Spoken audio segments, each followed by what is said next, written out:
Oh man, I guess I should have played the. Forgot to put my for a second. What's going on, friends? It's Anton Daniels, and I gotta have a conversation with you guys about Teach Henley because you see how the sun is hitting me. This is no finesse, no makeup, no filters, no none of that. This is 100% Teach Henley. I use it in the morning as soon as I get up, right after I pray and brush my teeth, jump in the shower, and I'm hitting the streets because you never get a second chance to make a first impression. So even though they're giving you 40% off your first order, 20% off for life, even though you may get a free gift, forget all that, right? Because we would do this even if it was full price because it's worth that much. I'm in the streets, I'm kicking it with people when I see Dusties everywhere. You don't want to be them. You want to separate yourself. And the way that you separate yourself is self-care. Ladies get it for the fellas. Fellas don't wait for the ladies to get it for you. I'm about to hit the streets right now and I'm feeling confident. I'm feeling great. I mean, I already got confidence, but to have that extra boost of confidence, knowing that you've taken care of yourself and you set yourself apart from all of the rest of the sheep that's walking around making bad decisions on a daily basis. And it's reflected in their actions. It's reflected in the products that they use. It's reflected in the people that they follow. And so if you're trying to level up, if you're trying to make sure that you look good, they're going to send you the pack. They're going to give you all of the instructions on how you're supposed to use it. Then make sure you get your Teach Henley. Again, 40% off your first order, 20% off for life. Get your free gift. Make sure you tap in with your boy Anton Daniels because Unc is never going to lead you wrong. I would never have you use a product that I don't use myself. Again, they've been rocking with me for a long time. Make sure you get your Teach Henley. I love you. I appreciate you. I'm going to holler at you guys later.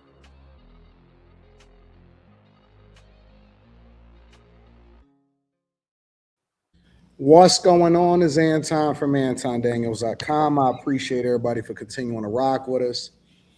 It is Wednesday night. I like to kind of brand this as like Relationship Wednesdays because the majority of the conversations is going to be based around the inner dynamics between men and women. Got some new faces, got some old faces, but at the same time, we're going to have some great faces tonight. What's going on, everybody? We're looking forward to having a great show. I appreciate y'all for continuing to rock out. How y'all doing this evening? Hey. Good. Hey, doing good. I got COVID. Hey, everybody. What's up? So what does that mean? Like, do you like shelter in place? What does that have to? No, they said I could go about my. I don't even have to wear a mask. They said for some reason I got the shot. Don't have to wear masks no more. No, they don't tell you to do that anymore. So y'all just be regular. Yeah, but they said get rest. They're treating it sort of like a flu. Because that's what it was. I can't smell anything. I got all of this cologne and I can't smell it. I didn't even know that people still got COVID. I thought that it was I hope. I ain't heard of nobody having it in a long time. Yeah. My friend had COVID. Yeah. He died from that. Somebody got an echo. Yeah, Somebody got an echo. What's going on up here? Let me see what's happening. I feel good though. Not me. Other than that.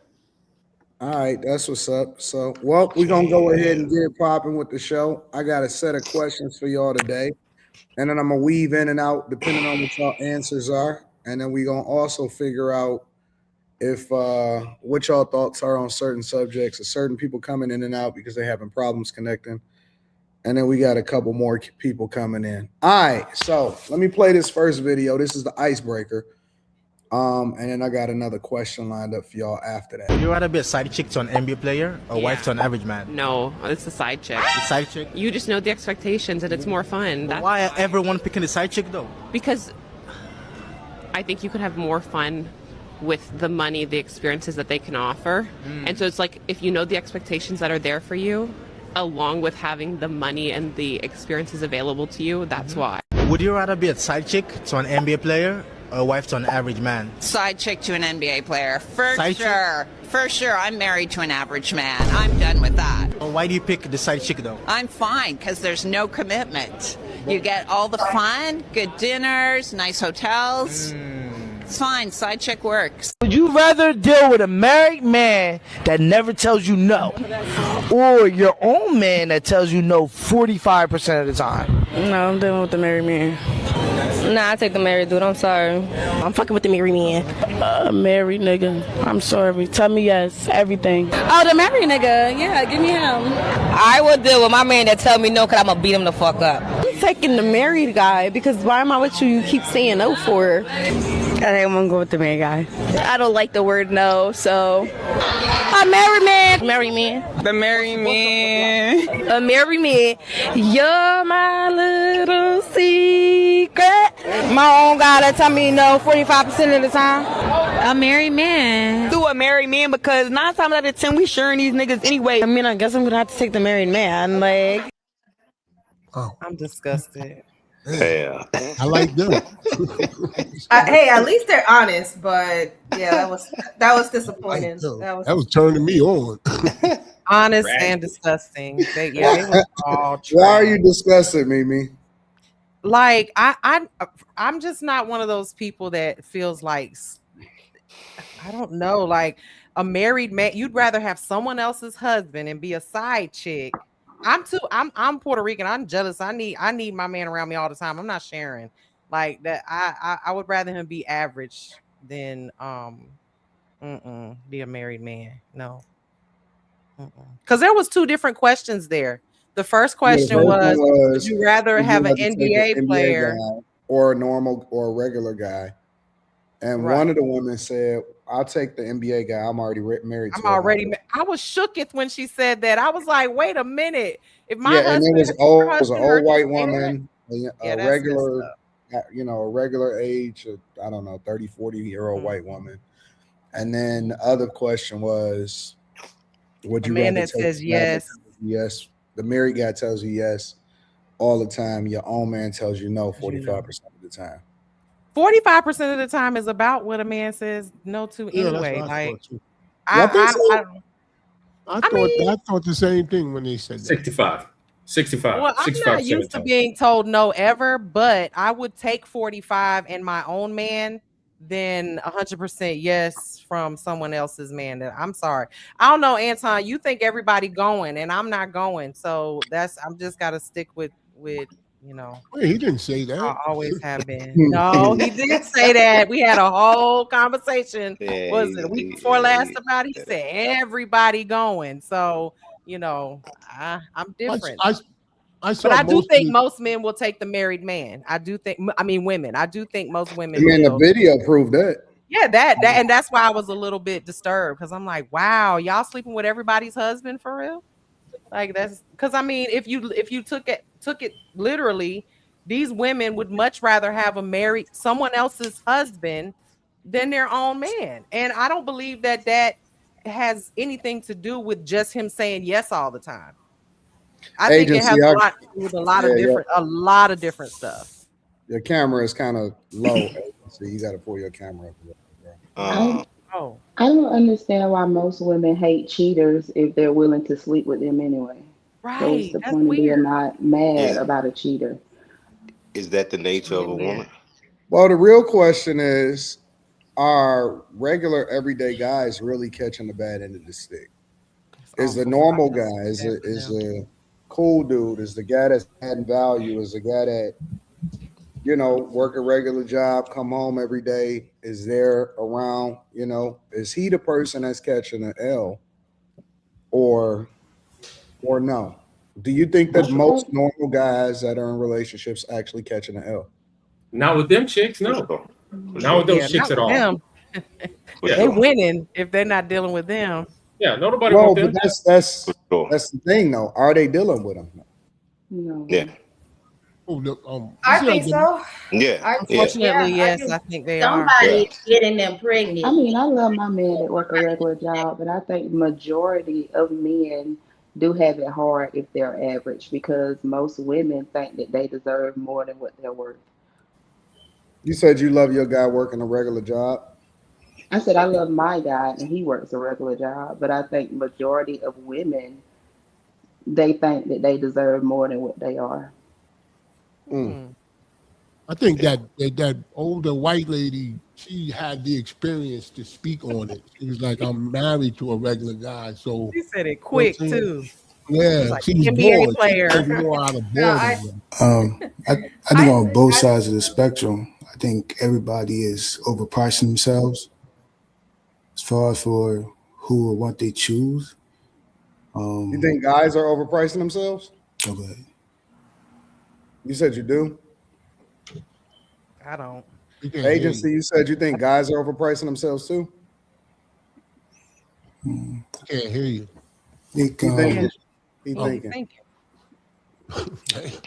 well, I think What is you going know, on?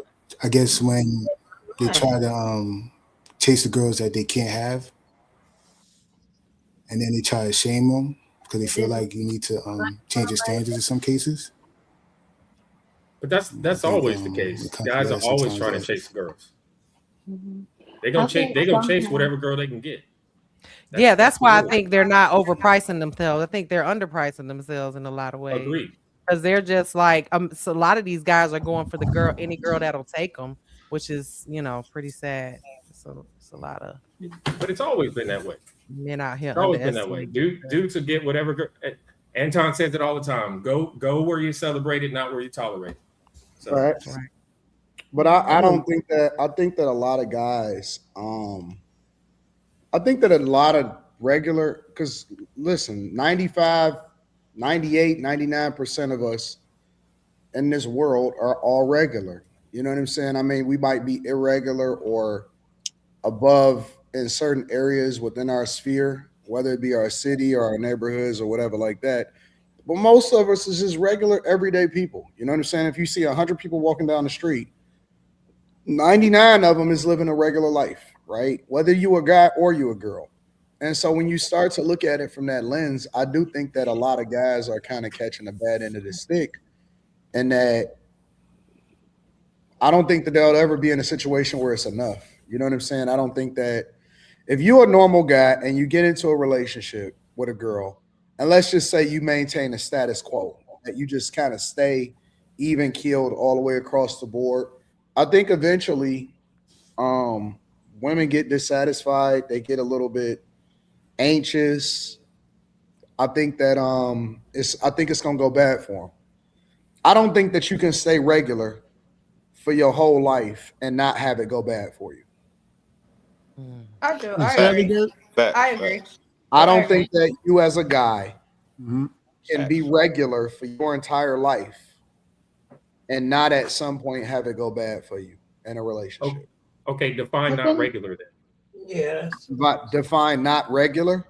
Not regular, because you say No. I stay think regular, that most right. people are going to stay regular, but I don't think that you can stay in the same space that you are in and not at some point elevate or grow more or have to earn more or have to get to another level or whatever. If you stay the same person, if you the person that say, well, I'm the same person that you was that I was when you met me, Right. I think you're in trouble.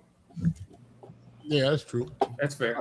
I think you're in trouble. So- I think that at some point in that relationship, you're in trouble. You're in deep shit. Whether you know it or not, you may not even know the trouble that you're in, but you're in trouble. So Anton, That's because you're regular. so Anton, is this biblical? Is this What does that mean? is this a natural Eve What is rebelling? considered regular? I just don't want to go with the grain. I gotta search for more. Whatever more is, I have to go taint something, right? I have to look for the excitement, the dopamine. I need something. I need to go outside with my girls. I need to feel. Well, I think like it's I still different for got it. guys than it is for girls, right? I think sure, that it's for natural. sure.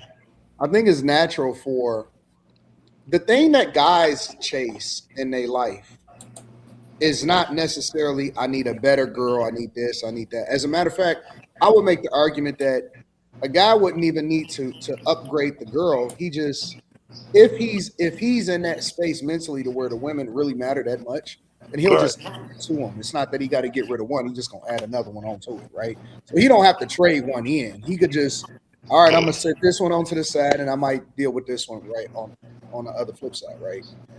The women kind of is that type of thing to where, yo, I'm a monkey branch, and if I can get better than I can, then I would. But if I can't, then I'm gonna be cool with what it is that I have because it's a survival instinct, right? Right. Guys, in my opinion, guys tend to chase greatness in other ways.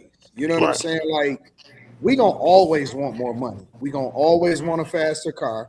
We gonna you know what I'm saying? Like, we want to level up, and the thing that we chase, we never inherently satisfied with just life. In most instances, if we feel like we can have more, some guys get lazy and they don't necessarily chase more. But I think that inherently we all the same as far as men and women. It's just that women tend to put that thing that's more in display when it comes to relationships, and guys is more in display when it comes to lifestyle, if that makes sense. I see more in like with movie stars and comedians when they become successful. I see the women that they were with, and they're more so the women that they should be with, as far as looks. You know what I'm saying? But when they get money, then they go get the woman that they can get now. They trade that one in or I don't divorce think that nobody one. trade nobody in. I seen Tracy Morgan. I always think about him when he had that. What's his situation? Has he ever been married or divorced? He was married to this fine. Oh my God, she was fine. And I knew. I said, damn, she wouldn't be with him if he had no money. I mean, that's just my mind. And then before like was he previously married or in a relationship? Yeah, he was. Yeah, he was. Yes. He has He like got 2 a kids, I son. He think. got a grown son by his first. And Kevin Hart. You can go down the list of them. Yeah, but these people been famous for a long time. For a long time, yeah. You know what I'm saying? Like it's not like they've been famous at this point for more than half of their life. So I don't think that ever matters. I think that the misconception. This is where I disagree with you, Shampoo. I think that the misconception is that a lot of times people say, because guys naturally evolve as they get older. You don't even reach your earning potential until your late 50s, early 60s. But I think that the misconception is that a lot of these guys can't get these same women when all of these same women is going all the time. It's broke niggas getting the same women as the dudes that got money. Is you know what I'm saying? Like it ain't. Honestly, I think that everybody's sharing the same chicks. And I don't think it had nothing to do with money, clout, status. I think that everybody's sharing the same chicks. I don't think it got nothing to do with that. Listen, and I don't know who the chick is with Tracy Morgan. I don't know her at all. That same prototype woman is fucking a nigga that ain't got shit. Oh, I can relate. I'm just talking about more or less the man's perspective. Like now I could get me somebody that that I couldn't get when I didn't have money. You know what I'm saying? Now I could get that light skin. I don't think guys think about that. Shit like that. At what point does it become like greed? Like, do you want more because you don't have enough, or do you? Somebody got to mute somebody's audio when they not talking. I'm gonna mute y'all up when y'all not talking. Go ahead. What was you saying, Dalen? Oh, I was just saying, like, at what point does it become greed? If you feel like there's more to get based on what you have, what you need, what more could you possibly want? Are you speaking about it from a woman's perspective or from a guy's perspective? I'm not a man. I don't have, those type of genitalia or that mind frame. So I can only come from a woman's perspective, I guess. But I can apply that question to men. When you hear someone say, I have this, I have that, but I want more, what do they use to determine, okay, this is greed or this is... Well, you tell me. You're the one that's speaking from a woman's perspective. I don't know. That's why I'm asking. Where does keeping up with the Joneses come from? Looking at other people. But it was particularly because my wife want that white picket fence and I got to get it. So a lot of men were like, hey, whatever makes my wife happy, and it started back then, I have to get it for her because her happiness is fleeting. So if I don't keep up with that happiness or whatever is next to validate her happiness, whatever the society deems it so, my wife gone. And a lot of men has known that for a long time. Wait, say that again. Right. You with the wrong woman. I mean, not you. Well, happy wife, happy life. Keeping up with the Joneses, right? No, sir. Absolutely not. Don't play that shit. I think that means the culture of America has been my wife happiness. And whatever society deems a woman happiness, when we're married, I have to keep that up. And if I don't keep that up, You say he might be gone. you say the culture of America, but what about the culture of your marriage, not America? I mean, you should know what your woman wants to make her happy, and you wouldn't be with such a superficial woman that base what you should do for her because of what other people impose on you. That would indicate that I agree with that. When you're a normal man and we start off normal, and I say, baby, have I made you happy? And we get married and you say yes, that happiness fleets. You know, when your girlfriend comes and say, hey, my man bought me this, my man bought me that, the seeds start getting planted in your head. Well, I deserve that. I'm better than her. I deserve this. Why my man ain't get no salary yet? Why she keep getting these 6-figure dues and I don't? He only making 65,000. Okay, that's the culture of America, because now I have to have this selling point with women, right? Y'all are the number one consumers. Always have been, right? That's really why the country is what it is. So what else can I sell to y'all to make sure you make sure your man get it? That is America. So do you think most normal nonsense you men talking about? maybe be operating out of insecurity because they see things like What nonsense? the woman might not even be thinking about what you saying as far as looking What at nonsense? a woman. I'm sorry. He's talking to me, Nikki. Go ahead, though. I'll let you go, then I'll jump on him. Go ahead. No, I was just saying, do you think some I guess quote unquote normal men most, not all, operate out of insecurity from what they see other men doing for other people, or what they may see our friend? Because women don't always think like that. If they dealing with a normal man, unless he trash, but other than that, she usually rocking with him. I think a lot of men operate out their own insecurities and be. Well, women always say that when a man got a lot of women, they always say, "Oh, he." Well, I'm not talking about in the context of a lot of women. I'm basing off what he just said as far as women see my friends saying, "Oh, her man bought her this, her man got her this, blah blah blah." We don't think like that unless we intentionally using you for that reason. But if we talking about just a relationship and we already with a regular guy and he 100, we ain't tripping off what another man doing, because 9 times out of 10 we don't know what she going through to get that. Exactly. But we don't really think like that. I think y'all be most of them, not all. I think y'all be operating out y'all own insecurity. And to Nikki's points, it can be, I guess, overwhelming for a man now, like pressure to have to provide for everything. Everyone looks to you to see how do you represent your community, what do you put into society, what can people get out of you. So when they see not necessarily their competitors, but other men who are reaching this milestone of being able to do for themselves and another woman and any other woman that they want, they feel like, okay, well, I must not be man enough. That's a fear of maybe your woman is going to be exposed to what they can have, but you can't provide it. And now you're suggesting that maybe she's going to come to her regular guy and say, well, I saw such and such get this for their woman, but your woman knows what you can afford or what you can give her. And if she's with you, then that's all that she wants. So well, what make her think that she can get the same thing? Delusion. Absolutely. I mean, if you see a man that's in a whole nother tax bracket, for example, doing something for a woman, and a regular chick that works at a call center and her dude is a mechanic at Jiffy Lube, and you want a Bentley truck, you knew that bitch was dumb anyway when you got with her. So to have that type of fear for your woman to put an expectation on you to give her something that's just not reachable at the moment, you know she crazy.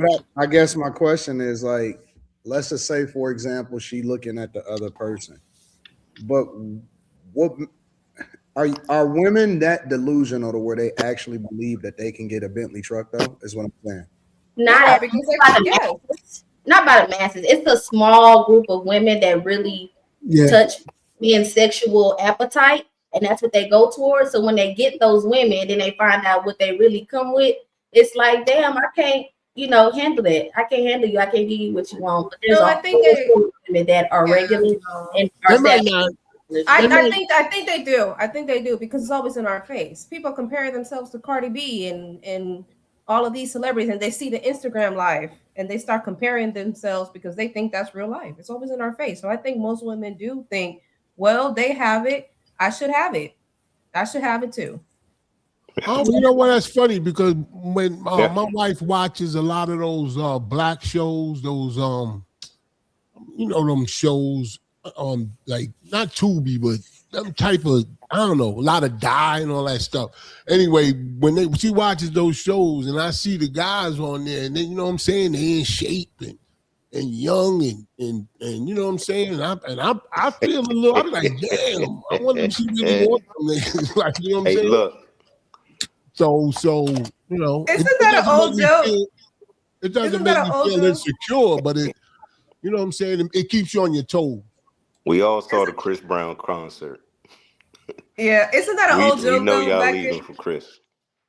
What happened at the Chris Brown concert? I'm sorry, what happened at the Chris Brown concert? Oh, excuse me about that comment. No, I was just saying we all seen Chris Brown on concert, and what our ladies would do is he said, "Hey, come with me for the night." Nah, she wouldn't do that. But you talking about low vibrational people.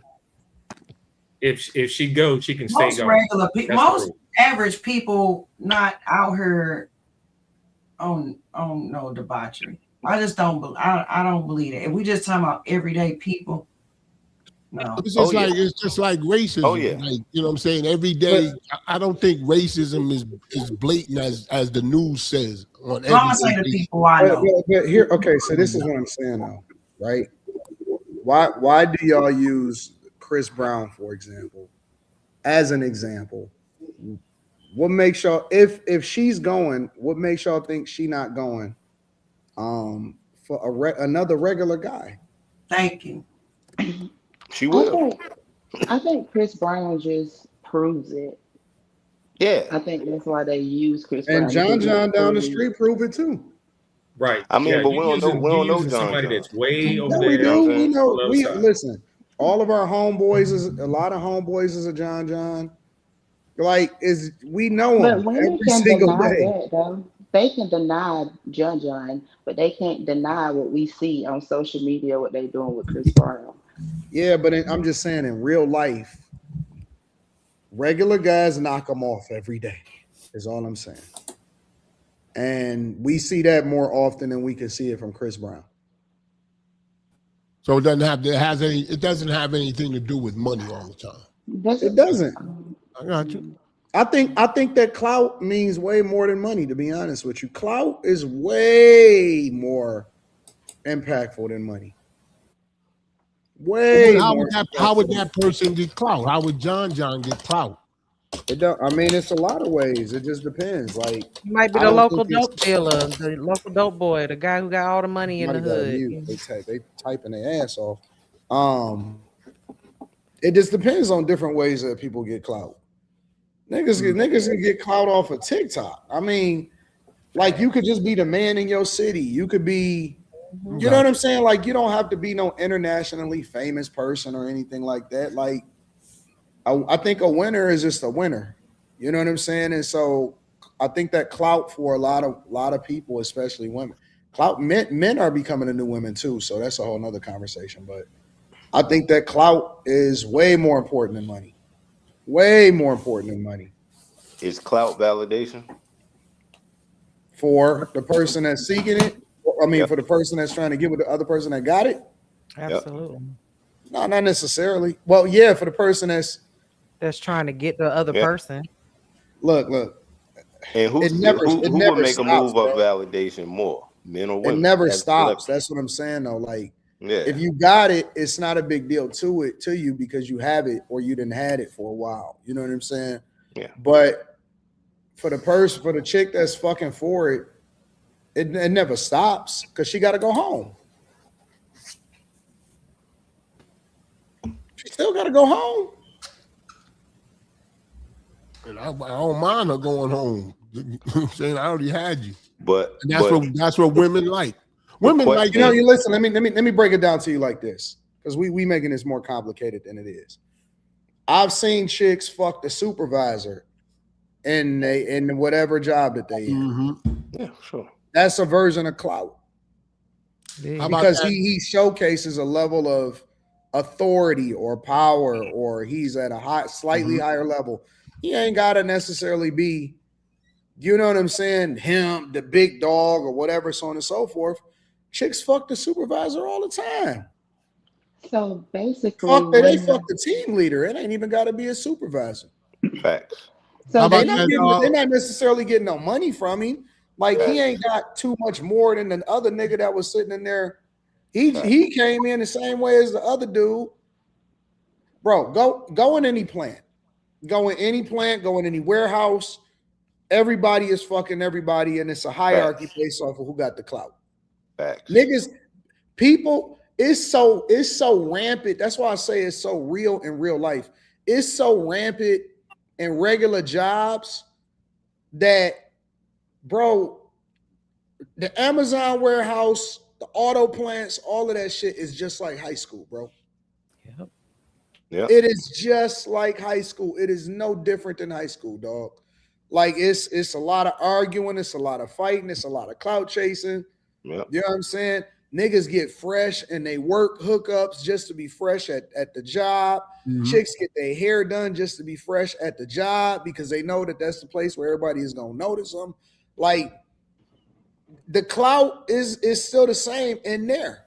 So it don't have to necessarily come from, you know, this big old singer or ball player or nothing. Yes, it happened at the hospital. It happened in the military. It happened everywhere. It happened everywhere. And that's what I'm saying. Like, we see this on display every single day, and we act like we don't see it because we got social media now. This shit has been happening way before social media ever even hit, in my opinion. Oh, yeah. It's like this. I like that GOP Representative Tony Gonzalez. He going through it because he allegedly cheated. Had a mistress, was his subordinate, and she committed suicide.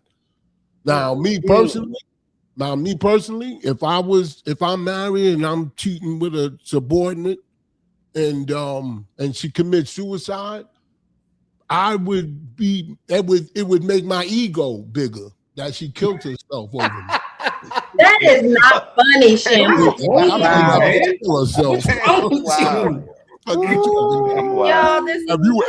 was waiting for you to make a statement. That was it. That's the ultimate clout. That was it. I was. And these days, they would probably hold you accountable for her death as well. These days, yeah. You know where else it happens? You know where else it happens? I don't blame him for her committing suicide. That's what they're doing on the news. They're trying to tie her death to him, herself with being in a relationship with her. They even had her ex-husband. He was on the news tonight. You know, he's the one that's leaking all the texts that he was texting his ex-wife. Certain states that's illegal, right? Yeah. You know where else it happens? You know where else it happens? It happens in the church. That's what I'm saying. All day long. But that's all day long. Especially with the pastor. I think that's more status, though. I think that's more status. At what point does status play a part? Because I think a lot of women cheer just because of status with the pastor. You know, everybody wants it. They know they have a first lady. They greet her every morning, but everybody want to be first lady. Wait. Ask yourself why. It's the attention. Because in the church, in order to get to God, you got to give me a hand job. You know what I'm saying? That I think stay off that stuff, man. Why? Some churches like that. Some churches. And I don't even think it's limited to the church. The status. You can't see God, but you can see me, baby. You know what I'm saying? And I'll deliver the message to him.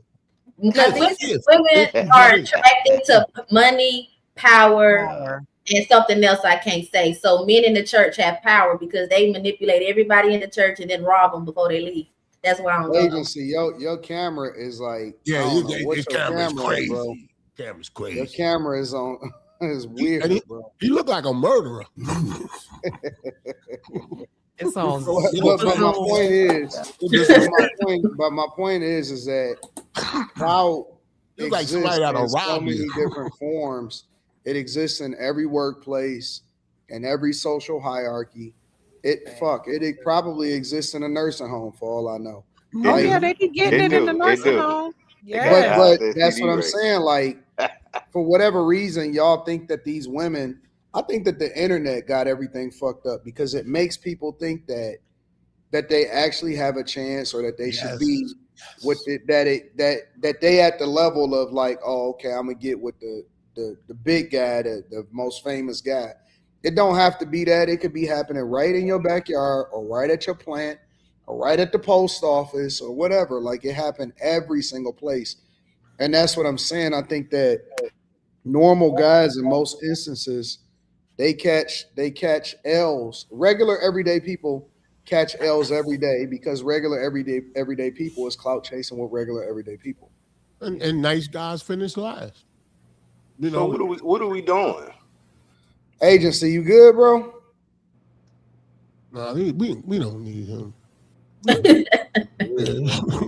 don't know what's going on with his camera. But go He's ahead. what you call a non-factor. Now, I was saying, like, what are we doing? Because we know, you take an ancestry DNA test, you'll find out real quick this been going on for a long time. So, what have we been doing? I just think that that's the nature of people. Yeah, I was gonna say some would say that what's natural. Yeah. Human nature. You see somebody drop $100 bill, you don't necessarily quick to tell them they dropped it. You know what I'm saying? You want to see if they're gonna look around and keep going and step on it. Sample, I'm gonna give it back, Sample. I'm gonna give it back. Yeah. And another, and you know what else? People to be in a fantasy world. They can be whoever they want to be on the internet.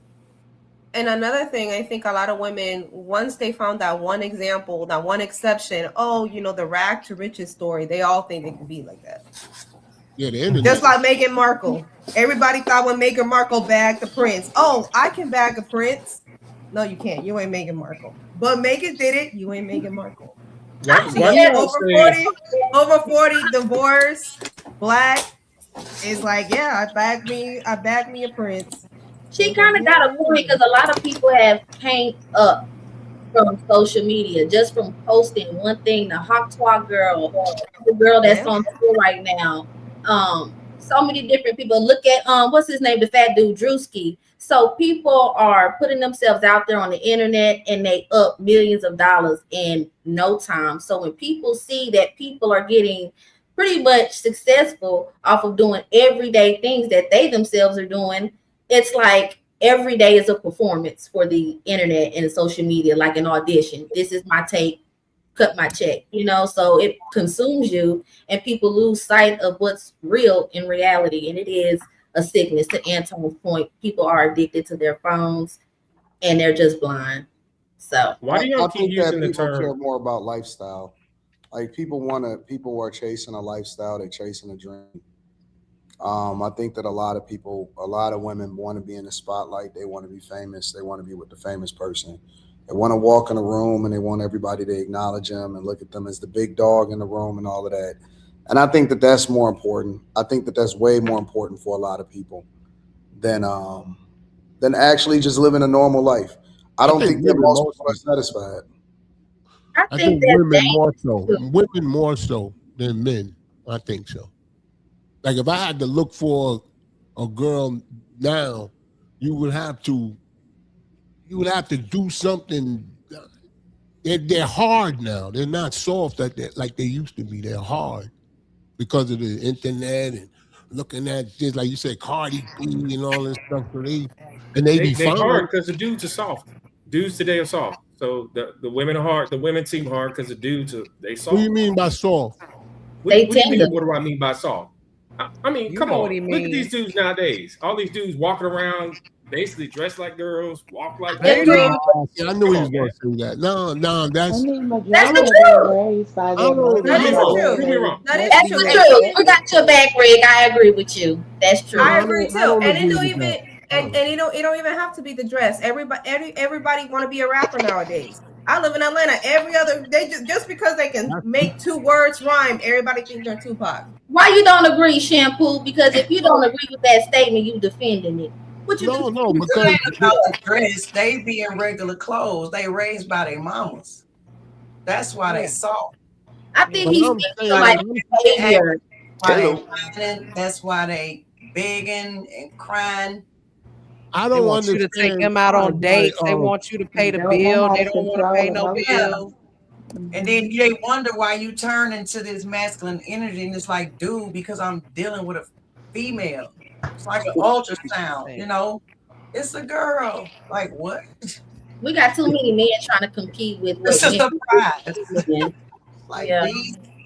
No, I think that I'm gonna say I'm an old man, but I'm looking at these young guys like my son and his friends and everything. I think they got their head screwed on better than we did when I was their age.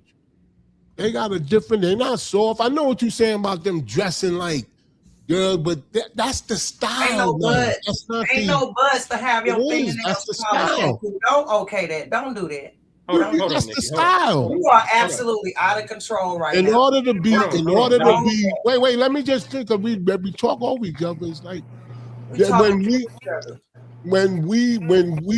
when they dress, I said this before, you have to, if you in style, if you see what's going on now, they're dressing more, yes, feminine, but it's not, has nothing to do with softness. That's the style now. It's not a, why did it become a style? Who Them made same it a niggas style? will beat your ass. Why do you Them think same niggas that you say dress like girls will beat your ass. Why do you think that they encourage our boys to dress like women? They not dressing like women, but in order, listen. What do you think Wait. dresses and skirts are? That's not dressed like a woman. Yeah, but see, now you acting mannish. But listen to me. Because you acting feminine by condoning it. No, because I'm depending on you to be like, no. No, because I'm not gonna do that. Why? Because I'm old. I still got eyes. Oh, because I still got eyes. So it's definitely different categories. Back in the day, men would dress, with suits and them fedora hats and everything. But now it's a different time. It's a different time. How many men do you know pants tighter than their girlfriend pants? That's the style, brother. That's like that was in the 70s, though. Style. That's the style. That was in the 70s. That was in the 70s. That was in the 70s too. That was in the 70s. There we go. He's right. It was in. Look at the bell bottoms. All of that stuff. That was in the 70s. I see more and more men. When I get pedicures and all, I see more and more men in there now. Oh, you lost me a pedicure. I'm out there. Wait a minute. Does this apply to your pedicures a long time though. Wait a minute. You brought up your son earlier. Does this apply to your kid? Like if your son walked in with a purse and a whole. I mean, they call it. It's like a beater without the wife. That's what they're calling it now. So they don't have no strap. So no. You put that in to make it more gay. No, I didn't. You did before last time. You try to denounce what I'm saying because you cannot back it up. Like if your son walked in the way these men are dressing, would you question him or would you say you look fly, son? Well, first of all, my son, it's two different looks now. I'm very observant. There's two different looks. There's I just got out of bed look. The hair is like they get a shape up, but it's all crazy. That's my son. The hoodies, the crop hoodies, and you know what I'm saying? He's a handsome little kid, but handsome big kid. But then there's a style that the basketball players, they young too.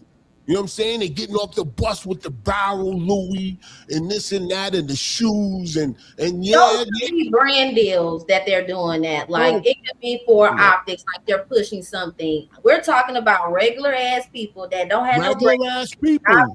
And they out here with their homeboys at brunch. They paint, which I'm not necessarily, I'm not trying to put down. You said they're doing painting their nails? Yes, like you have to admit that but men listen. Men I'm take fine their with nails. manicures, but you Yeah. can't get your nails done like a woman. What I'm pointing out is that we have men suspending their masculinity for the comfortability that women benefit from with our femininity, and we can't enjoy ourselves as Well, feminine. wait a minute. Let me frame this a little differently. Okay.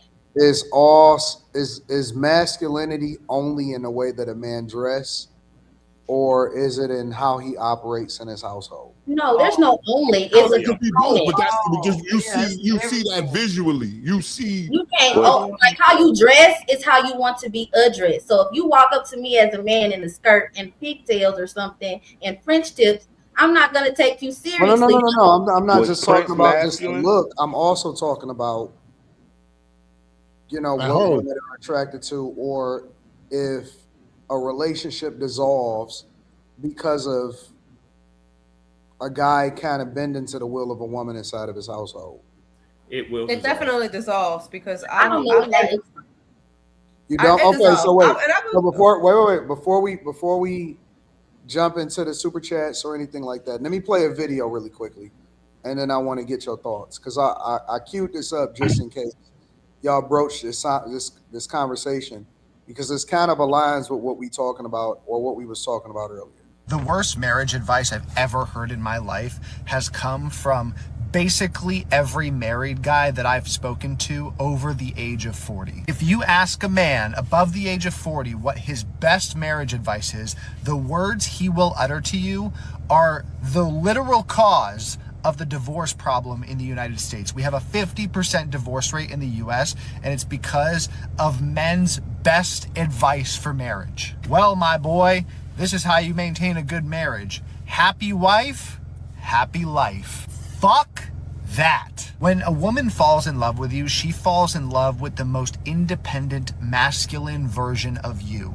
And what happens is, because men are so addicted to the feel-good chemicals that come along with sexual intercourse, we are willing to literally bend over fucking backwards in order for that to happen. Men will spend 60 years in a marriage doing whatever the woman wants just so that he can feel a little bit of peace and get laid at the end of the day. But what happens with that is you become predictable. You become boring as fuck. 70% of divorces are initiated by women. She didn't fall in love with the boring as fuck version of you that does whatever she says. She fell in love with the guy who did whatever the fuck he wants to do, an independent, young, masculine dude. Then you became this amorphous blob that just sits in a fucking recliner chair and does whatever your wife wants. That's boring. Whoever you were when you met, like, keep being that guy, because that's the guy she actually fucking likes. If that means she gets pissed off sometimes, or you don't do the thing that she wants to do and she throws a fit, like, whatever. The long-term benefit of maintaining that dynamic that you had in the beginning,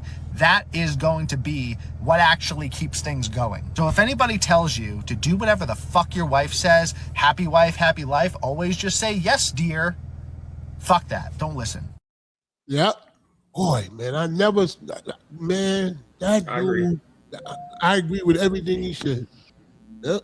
However you are before, continue to be that person now. No matter what. Physical, mental, negative. Look how Melania look at her husband. Dirty and low class as he is. She loves that dude. What are you talking about, Shampoo? What are you talking He's about? talking about Trump. Boy, you better watch your mouth talking about the president. Why are you talking like that? You sound like you're in a damn cornfield. Yo, don't I talk don't give a like damn. You better watch your mouth when it comes to the chief and commander of this here country. You better act like you know. What? Yes. What are you You talking just about? told the president of the United States. You defending an alleged pedophile now? Alleged. I'm glad you know you have to say alleged to save your ass. No, I'm saying, but alleged means that you could be, and you defending No, that? we already read. Always say silly stuff. I don't want to. Let's not get into that. Be careful. Dallin. Before all of this came out, I could understand you defending and I understand that cult shit. It's not a cult. Listen, just listen. Why don't you listen? Because you talk too much bullshit and we don't want to. Because I said something about your massa. I said something about your massa. Come on. Seriously? Like, you don't even know what you said. You want people to listen to things you cannot back up. I just said don't even look like you're defending an alleged pedophile. That's what I said. I'm defending facts. You have to say alleged. Why even? Let's not get off. Let's not get it, because I swear, I've never seen. Clock me a Democrat supporter after what we did. I'm not. Listen. No, you gonna respect your leader. That's what you gonna do. I ain't gonna do shit. Fuck him. Fuck him. Donald Trump. What the fuck you talking about? Fuck Donald Trump can suck my dick. Donald Trump can suck my dick. Don't do my clit. That's what you do. Do you defend your black husband like that? No, I defend a man. You're an ape. Who stood in front of hundreds of people to ask them to stand for American citizens over illegals. I stand for a man that signed the First Step Act. I stand for a man that defends the Carl Thompson, Lakeland Riley, Johnson Nungary, Irina, the young Ukrainian. Let me just say this. That defends me. That defends you. That defends everybody. Yeah, all God. Because every week we have to listen to the same shampoo, neutralizing conditioner. But listen, baby. Listen. I'm more. Listen. First of all, I'm more important than you are. You worried about because you got a funky. All right, so just listen. I want to tell you the truth. Can't you just listen to the truth? Anything. You don't have no truth. You should have never said nothing about Trump. I should have never said nothing about him. I'm sorry. Now you know. I know. Look at you. Don't talk about Nikki because I'm on that ass this evening. Watch your mouth. All right. All I was saying is that no matter how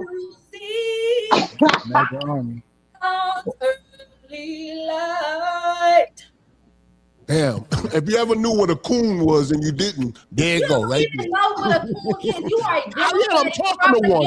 I'm talking to one. I know a coon when I see it. I know a coon. You don't even know what that means or why that even exists. Listen, a coon will lay their life down. Like, go sit down. A coon, I am sitting down. No, what do you think I'm standing up? What the fuck you talking about? Sit down. You got to report to this because you all don't have I was saying, fit for me. So all I was saying was that no matter how a person is, now I'm gonna defend him.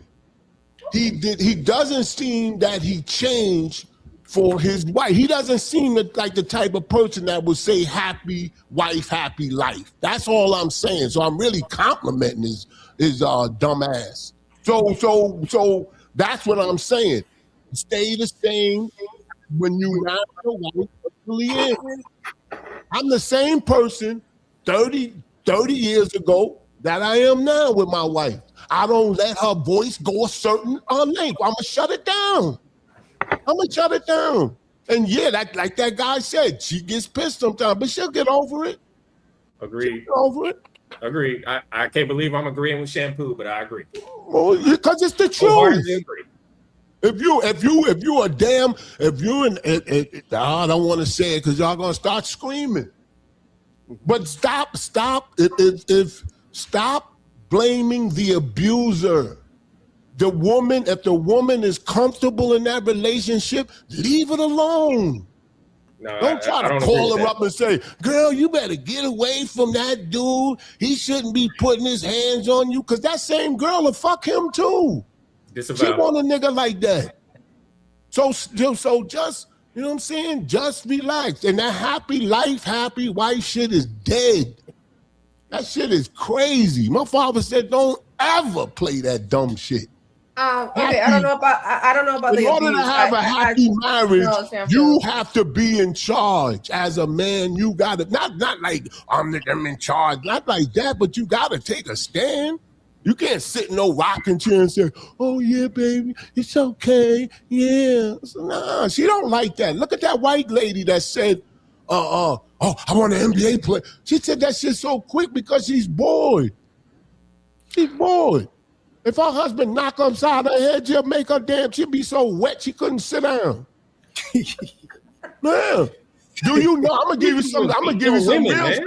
I'm gonna give you some statistics, and you could Google it. What's with you beating on women? A woman is easier to get pregnant. No, I'm not gonna say that. I'm not gonna say it because y'all not gonna believe it, and it sounds crazy when I saw it in writing, in black and white. A woman is more likely to get pregnant quicker by getting raped than she would by her own husband. That's a fact. It's a fact. I would just like to say public service announcement on Room 9. We do not condone violence or sexual assault on this channel. Every thought is an independent thought on Room 9. Thank you. What I'm saying is that guy that wanted it, he had extra juice. Thank you, Nikki. That could be running out. It's a fact. It's a fact. I read it. I'm not saying it to make a joke or make somebody offended. I read it. But what can the public learn from this information? What do you want people to take away from knowing this? Watch what you wear. I'm just playing. So no, shampoo. Don't wear that mini skirt at 2 a.m. Shampoo. What percentage of America do you think is happy wife, happy life? A lot of them. Like that guy. 70%? 70% is a good amount. And you know what? And it is true. But what makes her happy? That's the key. What makes her happy is not fleeting. Is what? It's fleeting. Is every week is a different thing. What's fleeting? Happiness. Her happiness. Yeah, it's because you changing, like that young man said, you're changing who you were in the beginning, who she fell in love with. So after World War II, right? After World War II, women were able to purchase for the first time in this country, right? And that's when, as any company, not true. This is the first time they started to get paid because men, you know what I mean? So they started going to stores, they started purchasing more and more things, right? So as a consumer, as a business, America said, hey, we might need more of this, right? Because they spend more and they haven't stopped since World War II. You know what I'm saying? So when you take in profit, they're more valuable to America than men are. So that agenda was pushed. Hey, you ain't got to cook today. Microwave meals, do this, take them out, all that. That's true. So as that business model of we need to put her, she's going to spend more because her emotions need to be validated based on spending. This guy's right? smart. We seen this model, right? And it has not been back since, is what I'm saying. So when you have that data in the nature, you can understand like, okay, I can understand where that saying came from. I can understand when you look at the data, you look at the years. As black men, we haven't been the same since we integrated, right? We have not been the same since we integrated. Thank you, Martin Luther King. And when they passed that Welfare Act, guess what the woman said? you that traitor. Communist. He was a communist. He was. He was. Yeah. Nah, I don't feel right saying it. No, he was a communist. I'm a Malcolm X fan, so I'm a Malcolm X fan. Do your own thing. Don't ask for a seat at somebody else's table. Yeah. He got soft at the end. Too. Well, Malcolm X. He didn't stay as strong as he did in the beginning. But so do y'all think that happy? I'm sorry. Happy go wife, ahead. happy life. My grandfather was married for 60 years before he passed, and that was one of the things I asked him. He was like, "Just make your wife happy." I don't agree with that. I'm proud that he was married for 6 years before my grandmother passed away, and then he passed away a few years later.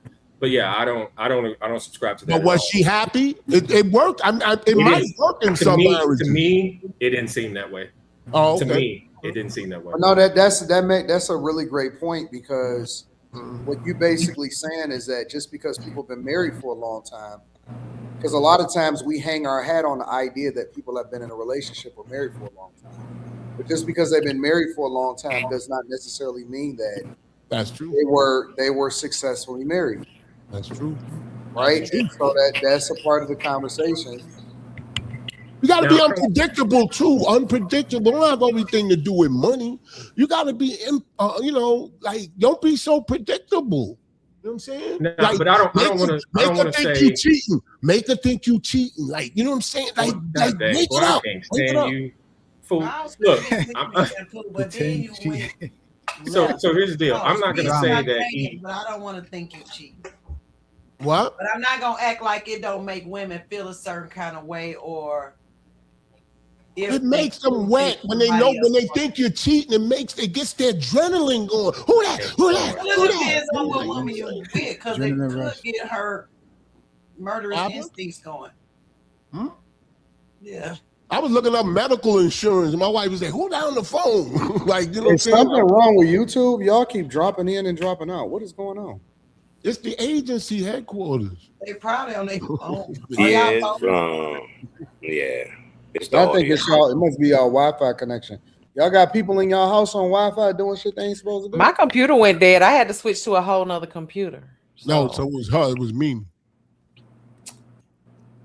So, but I don't want to make it seem like my grandmother was just miserable. I think she was content, but not necessarily happy. So let me preface by saying that I don't want to. I'm not trying to disparage. And most people probably are content. Most people are content. You know. Yeah, I feel like she was content, but I just don't agree with that. I think if you are an alpha at home, I tell everybody all the time I'm a servant leader.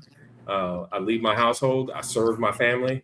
I try to do what how Jesus tried to teach us to lead. So that's what I try to do. But that doesn't mean I'm overbearing and I'm just beating my wife down with words or whatever. But I'm the leader. She gives me advice. I may take it, but at the end of the day, I lead. Now, you ever put your hands on her? And if I end up needing to deal with the consequences of making a bad choice, and I deal with the consequences of making a bad choice. So, you ever breaking down mentally? Is that part of your repertoire? Why would I need to do that? Don't answer that. Why would I need to do that? She trusts me. I don't need to break it down. She trusts me. I don't need to do that. I lead. She follows. No, I'm not saying it like a bad thing. I thought all men, you know what I'm saying, we do that. We just give a little mental jab. First of all, I wouldn't admit to that on recording anyway. I know you that type. I don't live in the shampoo world of beating my wife down. I don't do that. No, I don't do that either. You don't beat his wife. Don't do that no more. Don't mean I do it. Just because I say something, don't mean I do it. Rick, can I ask you a question, Rick? How long you been married, Rick? almost 22 years. Oh, you killing it. Shout out to you, Rick. Good for you. What makes a happy marriage? How old were you when you got married? 23. Damn, 23. You the same as me. Yeah. Damn, y'all some young as hell, married all that time. You got any kids? I do. 2. 22-year-old and a 8-year-old. So you got pregnant as soon as you got married. Yeah. He couldn't stay on that. We got a 15-year gap. You got a 15-year gap? 15-year gap. We didn't think we could have any more, and sure enough, we had another one. So 15-year gap. So wait, you said you got a 7-year-old? I have a 7-year-old. What? I didn't hear that. 22 and 7. I don't know how you do it, bro. I just do it. By the way, single income, by the way, for everybody who says you can't run a household on a single income. I was about to ask you. Look at this. Single income. Just saying. Rick, I don't know how you do it with like. I got questions now. Go ahead. Me too. I don't know how you do it with like with the gap, the 15-year gap, bro. That's a. Is this almost like you starting all the way over, bro? We did. It is. It ain't almost. It is. You start all the way over. You start all the way, but you didn't plan it. You ain't plan it. I'm sorry. You didn't plan getting pregnant No, again. no. We thought we couldn't have any more, so we weren't doing anything to prevent from having any more. And I wonder what was it that night, like to make her pregnant. Like, you know what I'm saying? I don't know. That was 7, 8 years ago. I don't remember. I was curious about that. Damn, Rick. That's like a 7-year-old. Yeah, That's elementary school, bro. Homeschooling. We homeschool. Yep, homeschool. Single income. That's how we roll. Girl, boys. All but both 2 boys. Dang, Rick, that's a lot, bro.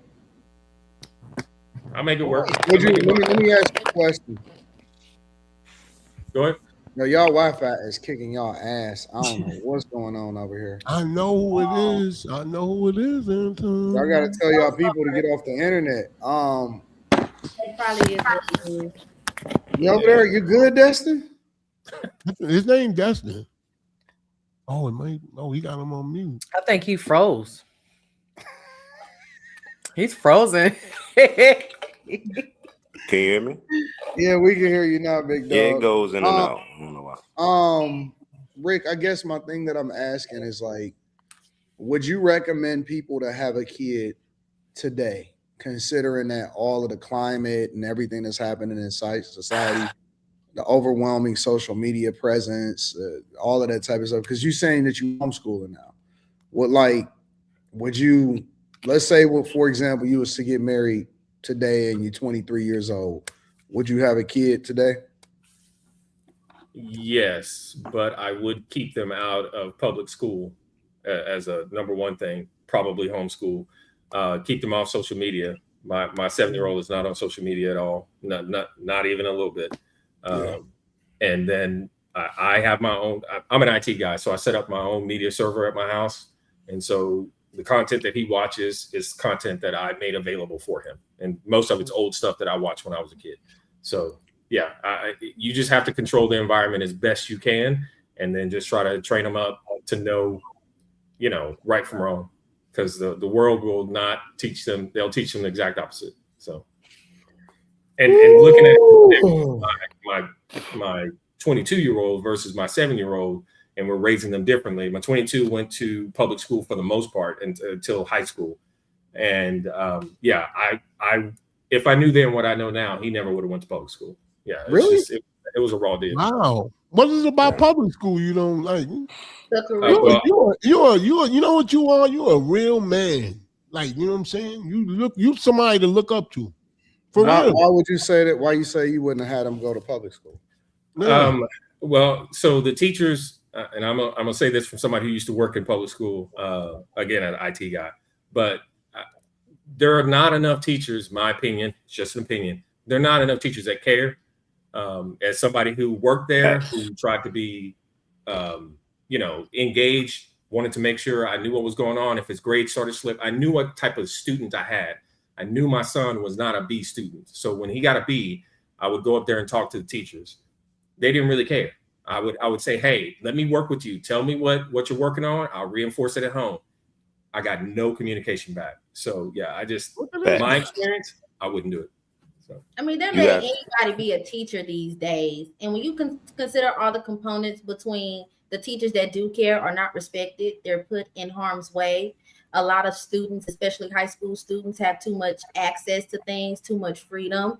And the curriculum, what students learn in public school versus private school, or like a Catholic school or charter school, is so different. One is prepping your students for success and college admissions and, a certain path of success and stability in life, while the other, they don't push that on them as much. So I think there's so many different things that we have to look at while we want to keep our kids out of public schools, but a lot of people don't have the resources or the money to put their children in certain programs and academies that can focus on their safety, not indoctrinating them, and actually giving them information they're going to need for their adult life.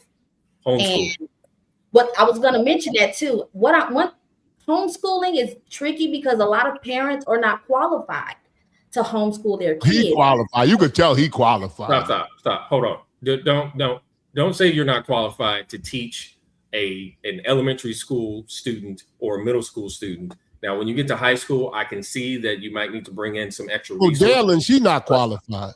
Well, I'm not going to say that. I'm not to teach my kids anything. No, I'm not saying qualified. that parents are dumb. I'm saying as far as what children get out of a good school, it's not an ideal thing that parents can give. That's why we send our kids to school. Now, So do it's you not know, Dalen, do you know if you wanted to really homeschool, you don't necessarily have to be the teacher. We spend money on all type of frivolous things. You could easily pay a college student, a math student at a tutor. So there's ways to do it. And still homeschool your kids. So I just don't want to discourage nobody because that's what I would really prefer. Like if I'd have known what I know now. They have curriculum. I could tell by talking. I could tell by talking to Rick and talking to y'all two that he's definitely equipped to go. He don't have to go cheat and get somebody from college. He could do it himself. He don't have to pay nobody. But he gotta work. Rick, I got a why is question, that cheating? Shampoo, don't do that. Don't start. So hold on. Just real quick, and I don't want to get off too far on this homeschool tangent. However, you can teach basic arithmetic. You can teach basic reading skills, and public school for the most part won't teach civics, which is a huge problem right now. No one knows how the government works. No one understands it. All they do is say yes and boss to the government. So homeschool is a better way to go unless you're going to send them to a school that you know is going to do those things. But basic arithmetic, elementary school, almost any adult, unless you just on the low end of the intelligence spectrum. I want to challenge that. I disagree with you, Rick, 100%. Please tell me where I'm wrong. Wait, Anton, before you say that, can I just point out that whatever you don't appreciate about the public school system, parents absolutely have a say, but they don't take advantage of the demands that they can make from school boards as far as what he did. Rick did. He said I don't think that, he challenged it. He just said, you know what, I'm going to take matters into my own hands instead of trying to waste my time. No, he did. He went up there and challenged it. He said it. No, I'm saying like it's not just a one person thing. This has to be a parental effort in order to make change. Well, you brought him up. He's not giving up and saying, well, I'm just going to let my kids, deal with what I don't want them to deal with. But I'm going to take matters into my own hands. I'm just pointing out that there's not a lot of parents that may have that option or even not interested in doing so and would just take, that way and just hope for the best, sending their children. If you're not interested, you're a piss poor parent. All right, go ahead. Let me tell you why I disagree. I'm sorry. Wait, what was that? I said if you're not interested in trying to do better for your children, you're a piss poor parent when it comes to their education. But that I agree with. If there's no interest, absolutely. I'm sorry, Anton. Well, he came to that conclusion about how you was talking, so he really was no, talking to you. Don't want to misinterpret what I'm saying. I absolutely support. Yeah, but he was talking to you, Dalen. He was talking to you. I didn't say that. I was just providing context. I don't gotta say it, Rick. I said it for you. But it would be an ideal thing if we have like that same strength and that passion to make our school boards. If he was talking to my son, he'd be like, "Who is this bitch?" Man, my son be like, "Mom, who is that?" I'm just playing. On the computer, I can't go to bed. I'm just playing. Hold on, David. Hold on. I want Anton to prove me wrong. Go ahead. What I found, Rick, and you can really go and look this up. Most parents cannot read past a second and third grade. Thank you. Most. Listen, Rick, you are speaking, and first of all, let me give you your props. I think that you are a great person, a phenomenal dad. I think that you are an example of what the culture, not just Black culture, but American culture should look like. That's right. I'm giving you all of your props right now. This has nothing to do with you. This has more to do with what your philosophy is. I think that Your approach is awesome for a person that has a structured household and a person that is educated enough to be able to do that, right? I don't think that the average person having a child is equipped to do homeschooling because they themselves are not even what we learned during the pandemic is that it's a lot of parents that's not equipped to even help their children in the most basic way when it comes to education. And so I would disagree with you in that I think that works for people that are very intentional and very communicative and have a two-parent household and they have a structure based off of traditional family values and move from a conservative perspective. I do not think that that is something that can actually work or plays out as ideal as you may have it for the average person that is having children because I know that the most people do not even read well, let alone understand basic math, arithmetic, comprehension. Yeah, I don't even think that people can read through a whole book by themselves. Most people. Okay, and most people were educated at public school. I don't think it has anything with public school education Seriously, at all. you really think? I think that more of the onus lies on the parent, and even schools, because again, I think that most of us was raised in the inner city of most cities. You know what I'm saying? Most of us haven't grown up like, in a Fresh Prince of Bel-Air, right? Even schools that seem to be underperforming is really more of a reflection of the parents that send their children there than the school itself. Because I have young cousins, you know what I'm saying, that went to schools that seemed to be like that, but they were in scholar classes, AP classes, and they did really well. And then they went over to college and they did really well in college. And I think that, using the same standards that they use to score schools, which is a lot of testing and all of this other stuff, again, it's reflective of the community and the neighborhoods that they're in. So I don't think that we can put more of the onus on the teachers than we can on the parents. Right? I just don't believe it. I believe that the biggest problem is at home first than it is with the teachers. And one of the reasons that the teachers are saying, you know what, I can't deal with this anymore is because now they are more or less overglorified babysitters. Yep. And then you combine social media and tablets and people's inability to communicate effectively because they're so consumed with how things are on the internet and they don't have any social interaction, which is one of the things that I was going to ask you is that, do you think that you're doing your kid a disservice by removing their social interaction and having them more or less at home for the majority of their youth? And do you think that that stunts their growth and their ability to communicate effectively with people outside, especially considering social media? No, and this is why. Give me an example of any real job, any average job where you're going to be around your peers are all virtually around the same age. So when you're an adult, when is that interact? So when you're a child and you're going to school, pretty much all of your peers are around your age. When you're working in the workforce, you're going to have different age groups around you all the time. You're not going to be around people your age. As an example, when I started in IT 5 trillion years ago, I was the youngest guy. Everybody was. There was one person that How old was are you? the same age as my mother, right? How old are you? 46. So you existed in an era where we didn't even have social media. When you were being raised and when you were going through elementary school, middle school, and even some in high school, you didn't have the internet. And so you were forced to go outside to interact with people, which also forced you to learn how to communicate more effectively, which I would argue that a lot of kids today were removing that from them. Agreed. So, but why would I? You're only looking at it from the lens of when they get a job. What about their social interactions? When they go to college.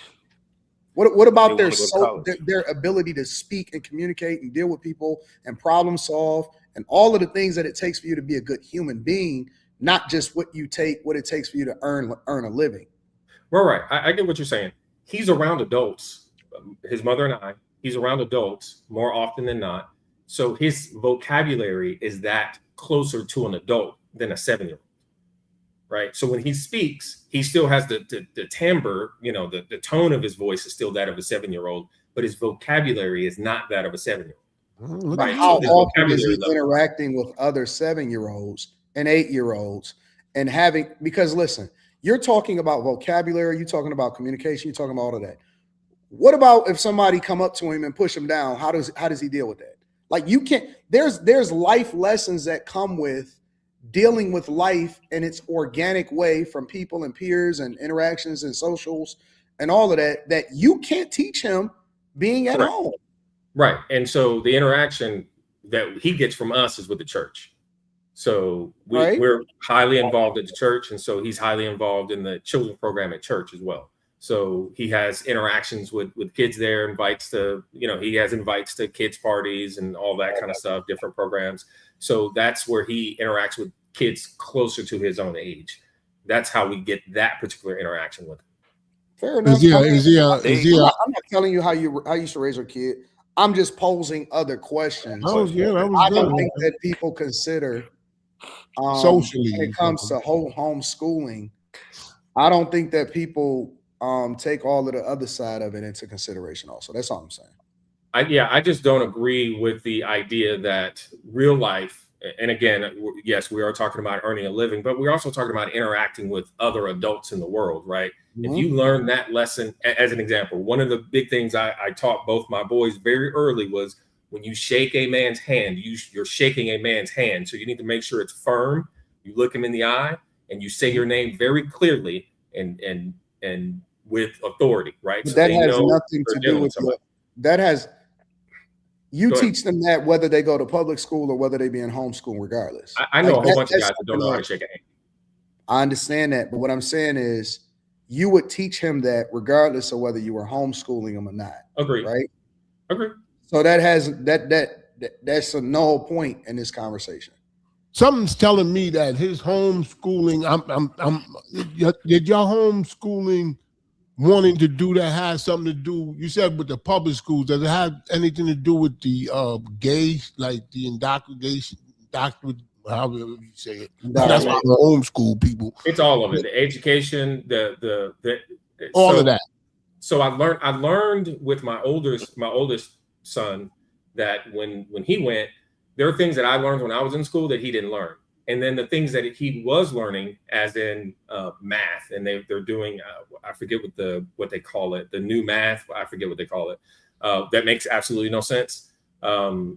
It made no sense to us. It made no sense to him. So we taught him the old school correct way of doing math.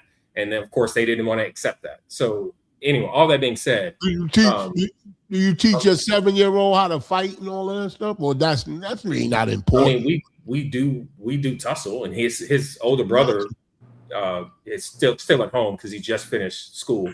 By the way, my oldest son graduated college, no debt. I would bet on your kids. Congrats. I would bet on your kids. Me before too. I bet on a lot of these regular people outside, right? But I just think it's a good conversation to have. Agreed. Since we introduced it into this part of the show, I think it's a good conversation to have to communicate about, what are the pros and the cons, and are our kids getting, will our kids that are getting homeschooled, I'm not even talking about your kids, I'm talking about, because one of the things that you were saying was you were making the case for homeschooling in general. And when I look at a lot of the videos that's sent to me from people that are talking about homeschooling their kids, they don't even have proper diction. They can't even communicate effectively. You know what I'm saying? So it's like, wait a minute.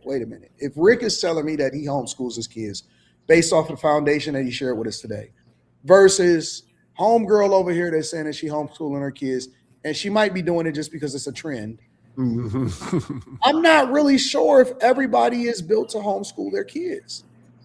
No. You have a 2-parent household, one income, which basically tells me that you also have a wife that is participating in the growth and the teaching and the structure and all of this and the nurturing of a child.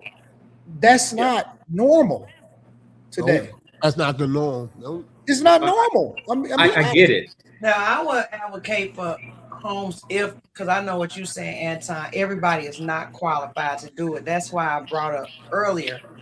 And for me, yes, to answer to your point, Shampoo, if you're talking about the main thing for me is not wanting to be able to raise them, not indoctrinating them, most of the because I sub for like a year. And what I didn't like, what I seen when I go to the class, they got flags up, the kids. You didn't like what you saw, not seen. You said, I didn't like what I seen. Yeah, saw, seen, and that's another thing. Like they said, they let anybody teach the kids. We've gotten letters. We've gotten letters sent as a mass from schools saying that the teachers are not accredited. So you cannot be qualified, to Anton's point, but that's why I said there's also ways around it. We waste money on a bunch of things. You could absolutely hire somebody now to another thing to Anton's point, Rick, I was going to ask you, because I know when I was thinking about it, I know in where I'm from, if you homeschool your kids, they can still do like football at the local high school. They can still get engaged with other kids because that is a big thing. So do you have them like in outside activities, or at least like with the kids in the neighborhood, the kids at the school? Because a lot of people build friendships from high school and just that's what Anton was saying. Right. And for us, it's more church. So we're trying to I was thinking about the physical activity for sports. You got boys or just something physical. Anton, somebody asked you, do you teach them how to fight? Now, I'm not going to go there. That must have been Shampoo. Right. I was going to say once I said it aloud. That was Shampoo. I said not necessarily fight, but just interaction with other men, boys that's going to grow up to be the same men that you say he going to be around, that might operate a different way. Horseplay, any of that. Not just with you. I'm just saying as far as kids, and most church kids, let's be honest, they look like deacons, and they not doing that either. Up to no good, Miss Nikki. I'm telling you. Wow, that's crazy. I mean, it's true. I love the little kids. Like, wait, Nikki, what do most church kids look like? Deacons. Little they mama dress them like little deacons. No. So no, at the moment he's not in any. You say that that's a negative, nigga. You saying that like no, that's I'm negative. not saying it as a negative. They look cute. I'm just saying I can't see them. I'm talking about because he got no ass. That's what you talking about. What? You talking about how they get introduced getting some ass. Right? No, I wasn't going there. You saying socialize. That's all part of it. I mean just the interaction of other boys, even girls on the playground, the whole flirting phase, just everything. Hey, let me ask you something, Nikki. You said saying, I got you. Let me ask you something. You said you was a substitute teacher. Yeah, I didn't like it.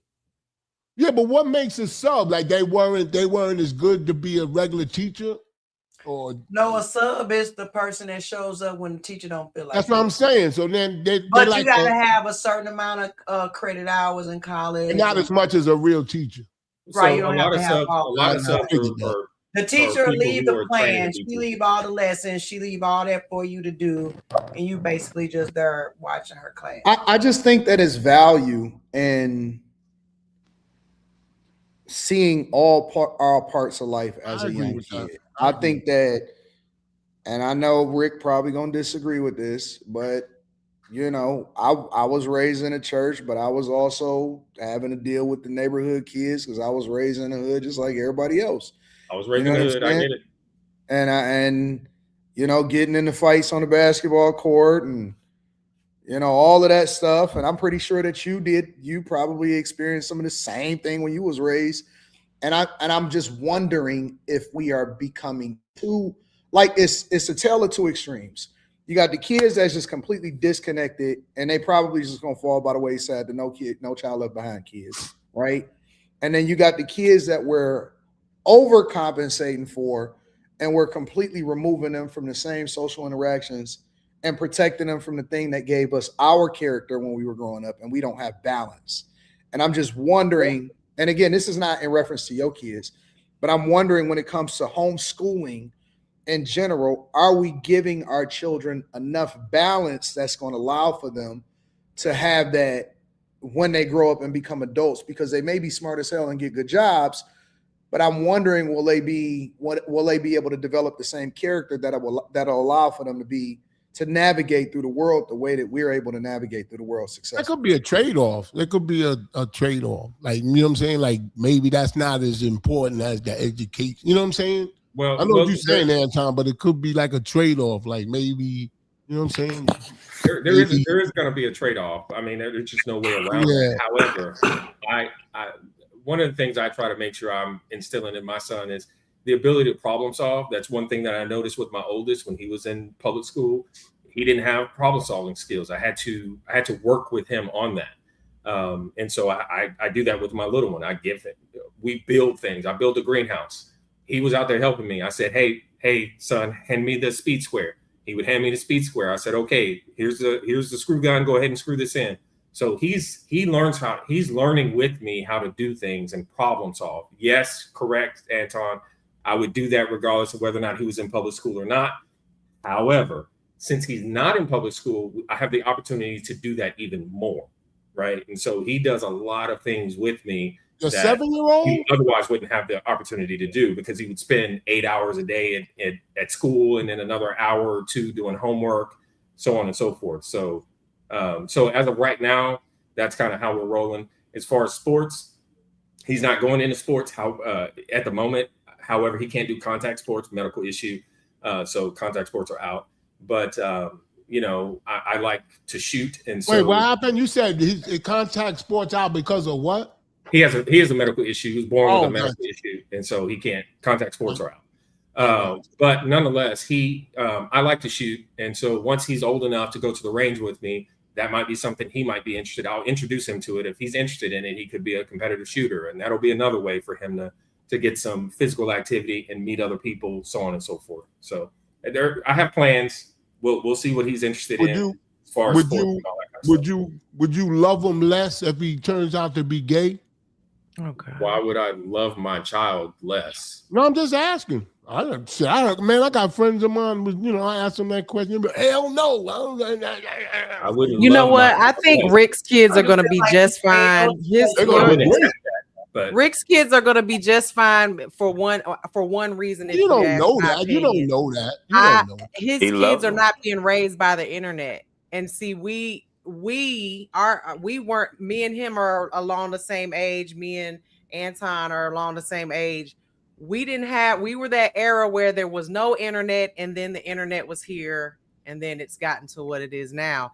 If he's saying that his kids are not on social media and he's keeping his kids safe off, with certain things that they're seeing on the internet, I think they're going to be just fine when it comes to communicating with people, because these kids, and I teach adults on a daily basis in my real life, and they do not communicate. They're from the ages of 18 and 35, and they have no communication skills whatsoever. Like, but that's the internet, social media era. Listen, I go live while I'm teaching, and they would rather watch me on the phone live in the same room with me while I'm teaching than actually look up from their phones and interact with me in the classroom. They're literally watching me on TikTok while I'm live in the classroom with them. And the crazy thing is, like, the first day that they come into orientation, I'm like, hey, how you doing? And they're completely mute. But they can text you a book. They can text a book. They will send you all types of, social media stuff on a daily basis. But when you get them in person, they don't even know how to communicate. Man, it's cooked. And they're afraid to communicate. They have this fear of communication. It's really weird. And I mean, I can talk, I'm the mouth of the South is what I like to call myself. I have no problems communicating with anybody. And I think that comes from us not having that phone in our hands, those iPads. I really believe that is what has destroyed these kids, really, because if you can communicate with someone, you're going to be fine. I mean, you'll make it through life. These kids cannot even communicate. It's so weird. It's such a phenomenon. It has to be studied, if you ask me. Can I add to that, Mimi? Like, do you think that's like a bigger issue? As far as, like, we argue about men and women relationships and all that, But in the future, our kids might be marrying robots. Seriously. You better raise your kids better than Seriously. You don't watch one too many movies, but I understand where you're Nah, going. not at Kids all. might turn to Not at cyborgs. all. Like they selling a little cleanup robot right now, I $20,000. know, but that's right? your We don't job. know. Like we to having stop that. I get don't know. homophobic. It might be I don't know. robophobic. Y'all ever? I don't know. Dustin might be right. Y'all ever seen that movie Her with Joaquin Phoenix? Yeah. and Scarlett Where's the Johansson? cleaner robot? 'Cause And I he need fell to in see love one. with an AI. Yeah. One with a big mouth. I mean, I tell my kids all the time. I'm like, Janie, what was her name? y'all think I y'all want gonna one raise with kids the different, but you unhinged gotta doors. understand. I had a Nintendo and a Sega. Doors. You know what I mean? It's gonna be different for y'all. Oh shit! You shampoo? What kind of robot you want? The one with the big mouth, like the jaws, they just come unhinged. Big habit. Make one night you might want them big and small. No. I want a Any little conversation, mouth today. shampoo? No.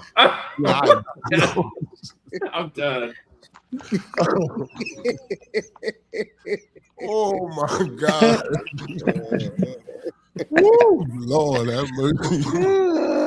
Let me read some of the super chats, bro. Y'all crazy.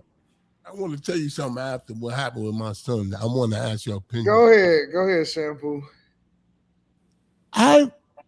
This is real, like a real life thing. Nothing major. Nothing major. And I don't know how to feel about it. I told my son to match energy with anybody that's talking to him.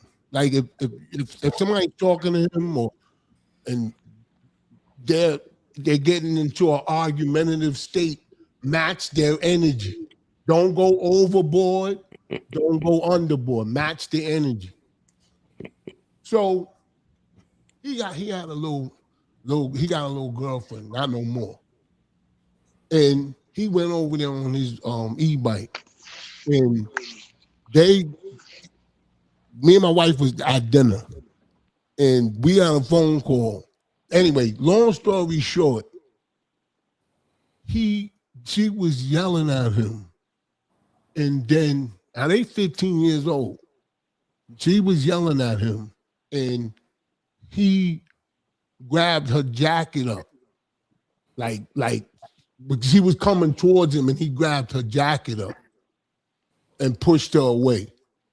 And I told him that was wrong. He matched her energy. He said, I matched her energy. She about to slap me, so I grabbed her jacket up so she wouldn't. And I said, you was right.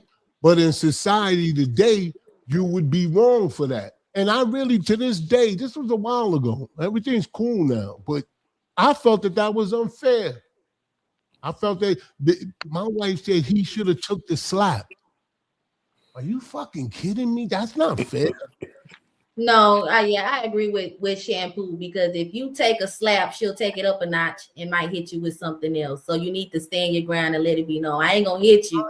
Yeah, I agree support with that. Like, he could have did something else. I'm very big on encouragement. No, he didn't do nothing. I know what happened.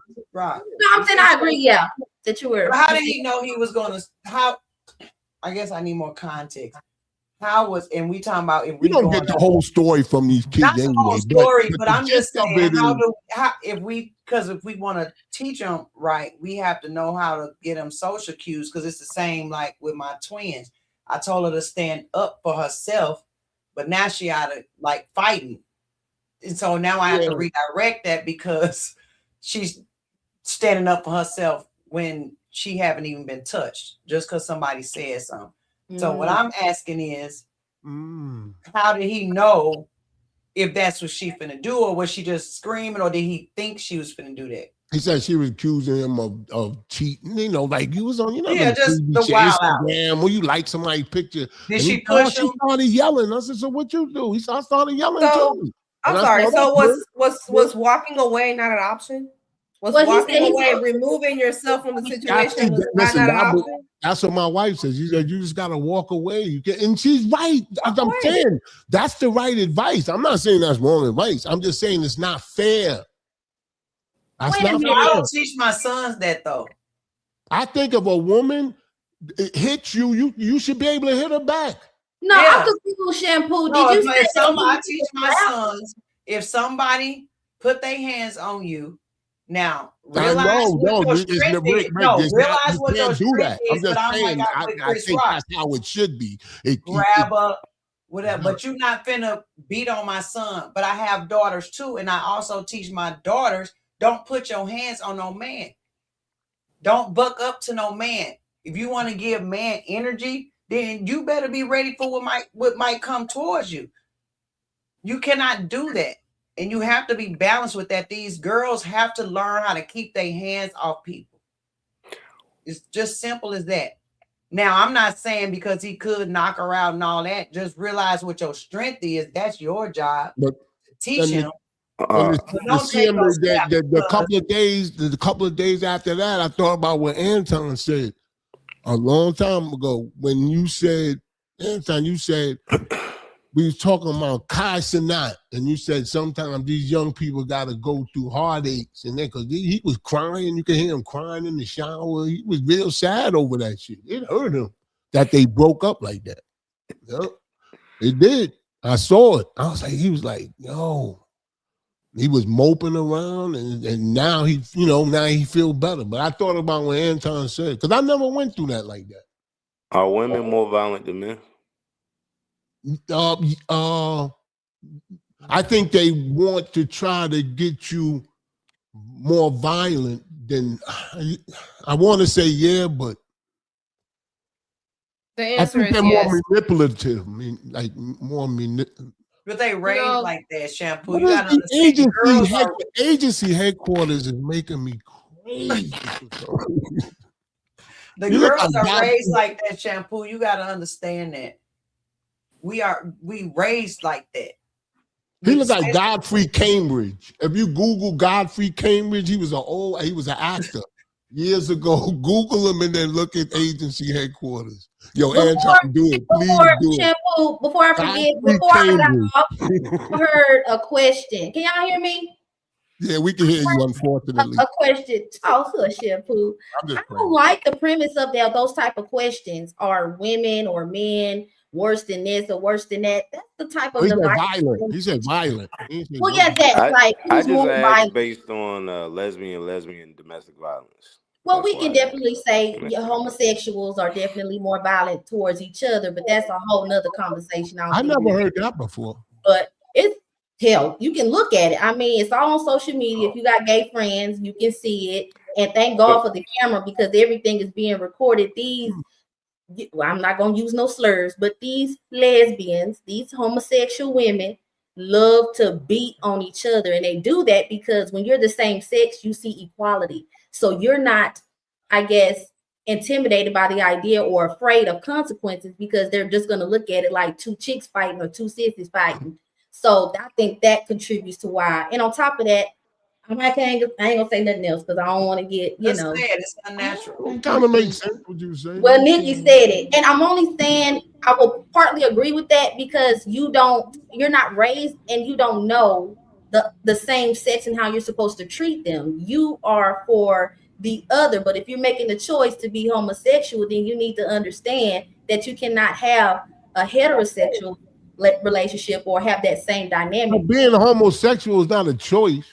Well, actually it is because there are a lot of women that'll have 4-5 kids and then decide they want to rub it. So absolutely people choose. Or maybe they were repressing it. Maybe they were suppressing it. Maybe they was already gay, and then now it just came out. Because I don't think somebody could just choose to be gay. I think the older generation, they probably felt that way. I'm not gonna say it's born, but these new I'm the oldest generation. It was a fad. They not gay for real. What's name was a fad too, getting AIDS. I remember people that wasn't no fad, that was just what they was doing because they wasn't protecting themselves and doing what they do. I remember I'm saying I seen this stuff happening and I did, but I didn't recognize it at the time. And then when I reflect back on it, this stuff been happening before we even recognized it in the schools when we talking about indoctrination, the kids, the pumping the LGBT, normalizing it, all this stuff. Listen, I remember, and this is kind of like the benefit of having an old ass nigga here. When I remember when AIDS was rampant, then as it calmed down a little bit, people were getting it and making it fashionable. They were selling books, how to, it was like the thing to get. When you say, because I'm only finna go here with you because I actually worked with the positive community, and I do know with the positive community. That's what it's called. HIV positive. Right. Yes, the HIV. Right. Yeah. So I've isn't that something? AIDS isn't positive, but you're positive. Well, no, HIV positive. So that's what I'm saying. It should be HIV negative. No, you want. Yeah, it should be, but unfortunately, you still got a lot of my old clients that was getting pregnant while I was working with them. So people obviously don't care. My point it's not that they don't care. Is that if you have AIDS, they don't want to stop fucking. I'm talking about the guys that's screwing them and getting them pregnant, actively knowing that they have HIV. Because most people. Those guys gotta be gay. That's why I was calling on. Let me get. They got Nikki. Those guys gotta be gay. Huh? Why you say that, Anton? They gotta be gay. They gotta be gay. Don't discount drug use. Drug use absolutely plays a part. Okay, so what a lot of those guys have to be homosexual. Most of my clients they have AIDS. Yes. Hold on, Nikki. Say what? Wait, I don't understand what you're saying. And to get the girls pregnant, like she's saying that. No. A lot of those guys is walking around with HIV and AIDS. Oh, okay. Are they homosexual. on the down low. Yeah, but they don't. I know what you mean. I'm telling you, I literally work, and I can't say too much because I'm still up here about certain things. But I've literally worked. This was my demographic. Like I've worked with these people. I've heard their stories. I've talked to them. I've figured out why they in my program. Yes, most of my clients were gay. But you have a lot of women, young girls, like they don't talk about it like when we was in high school, me, Anton, me, Rick, probably, that whole campaign. Like we knew it was out there, but they don't do that now. You got people out here doing what they call gifting parties. A gifting party is them actually having a party to where they can go pass this around so they can get the benefits that come with it, because it's a whole bunch of money that's literally just designated for. Are you serious? Oh no, it's a real thing. I've run a few videos of gifting parties and people that are looking to receive from people that are walking around with HIV. And here's the thing. It is largely affecting the communities that are being affected the most are, I don't even want to say color communities. It's men that live alternative lifestyles that are still having relationships with women. Yeah, that's how a lot of these guys are living alternative lifestyles and they are still having sex with women. Those are the people that are getting they're bisexual. No, they get. I say gay. I know. Yeah, I say the same thing. Like, Okay, let me give you an example. Shampoo. Mm-hmm. I know somebody. We talking about in my field. Goes. I'm from St. Louis, so that was a thing. Goes. Dress. You would look at him and be like, okay, but he was one of my clients. I knew better. He would have chicks come over. Now, at this time, it wasn't all the way known. But then one time we having a conversation, it's like, well, I like them other kind of women. And I'm like, what do you mean by that? Them other kind of women. They will never acknowledge that's what they like. They will never acknowledge they messing with a trans. They say other kind of women, or it's all type of other words that they use. And I'm talking about men that's hood. Hood. Yeah. You would never even think that they going that way. And it's just what it is. But you also got these men steady getting these girls pregnant that live with this, and they ain't tripping. It's only one person that I didn't encounter that got it through a blood transfusion. He was an older man. Wow. And one chick that I found out, she just got it because she was born with it because of her mama. Other than that, everybody just out here, they just contracted it. Nikki, I have a question. Now, since we talk about AIDS, in your experience, do you think the invention of PrEP like increased that pandemic of AIDS? Like, and then after this, I gotta research because now you have PrEP and everybody's like, oh, I'm on PrEP. I don't have to worry about HIV. What does PrEP mean? Well, you heard of PrEP. The so medication I remember to when prevent. PrEP came out, because we used to have these, people sell pharmaceuticals. They would come to try to convince us to get our clients, teach us about and train us about all this stuff. It was already rampant. So no, I do not think it increased it. Do I think it relaxed? If we talking about a new generation, just like the new generation with all the other stuff with the hookup, like everything with the new generation is almost like they normalized everything that was not good. I think PrEP is a good thing, but your doctor won't give you PrEP unless you live a certain type of lifestyle. Wait a minute. Whether it be like promiscuous, or if you part of the LGBT and you live a promiscuous I just got a quick question. I didn't know that they had something you can take or so you won't get it if you have. Well, it's not a night. No, it's not 100% chance, but it's a 98, 99%. But they won't even give it to you. They're not going to give. They don't give it to everybody. They only give it to risky people. What is it? A cream? No, it's a pill. Oh, I didn't even know that. I've known guys that have gotten they're with their spouse, they on PrEP, they spouse positive, and they take PrEP to ensure that they won't get it. Wow, that's a very good thing. They been had that though. Let's just point that out. That medicine has been available. Before I read these super chats, yeah, I'm so confused, Nikki. Give me a second. Me too, in a way. Guys that what? Or people that do what? Which part? So you said people that are with a spouse that got it. That's positive, right? So it's a girl that's taking it or the guy that's taking it. Either or, it go both ways. So the girl could have it or the guy could have it, and they got with the person, and the person was like, "Yo, I got HIV," and so they still wanted to be with him. And so they chose to take PrEP in order to still be with him? Yes. Happens all the time. Hey, no. Nah, man. I'm with you 100%. I'm with you, Anton. I'm No, wait, but Anton, didn't you interview that lady, that girl? She put her story out and she happily married and got insurance. And I told her that listen, I did a part 2. I don't know if you've seen the part 2. The part 2, the guy, her husband came on there. And I said, bro, I don't know how you do it. You a better man than I could ever be.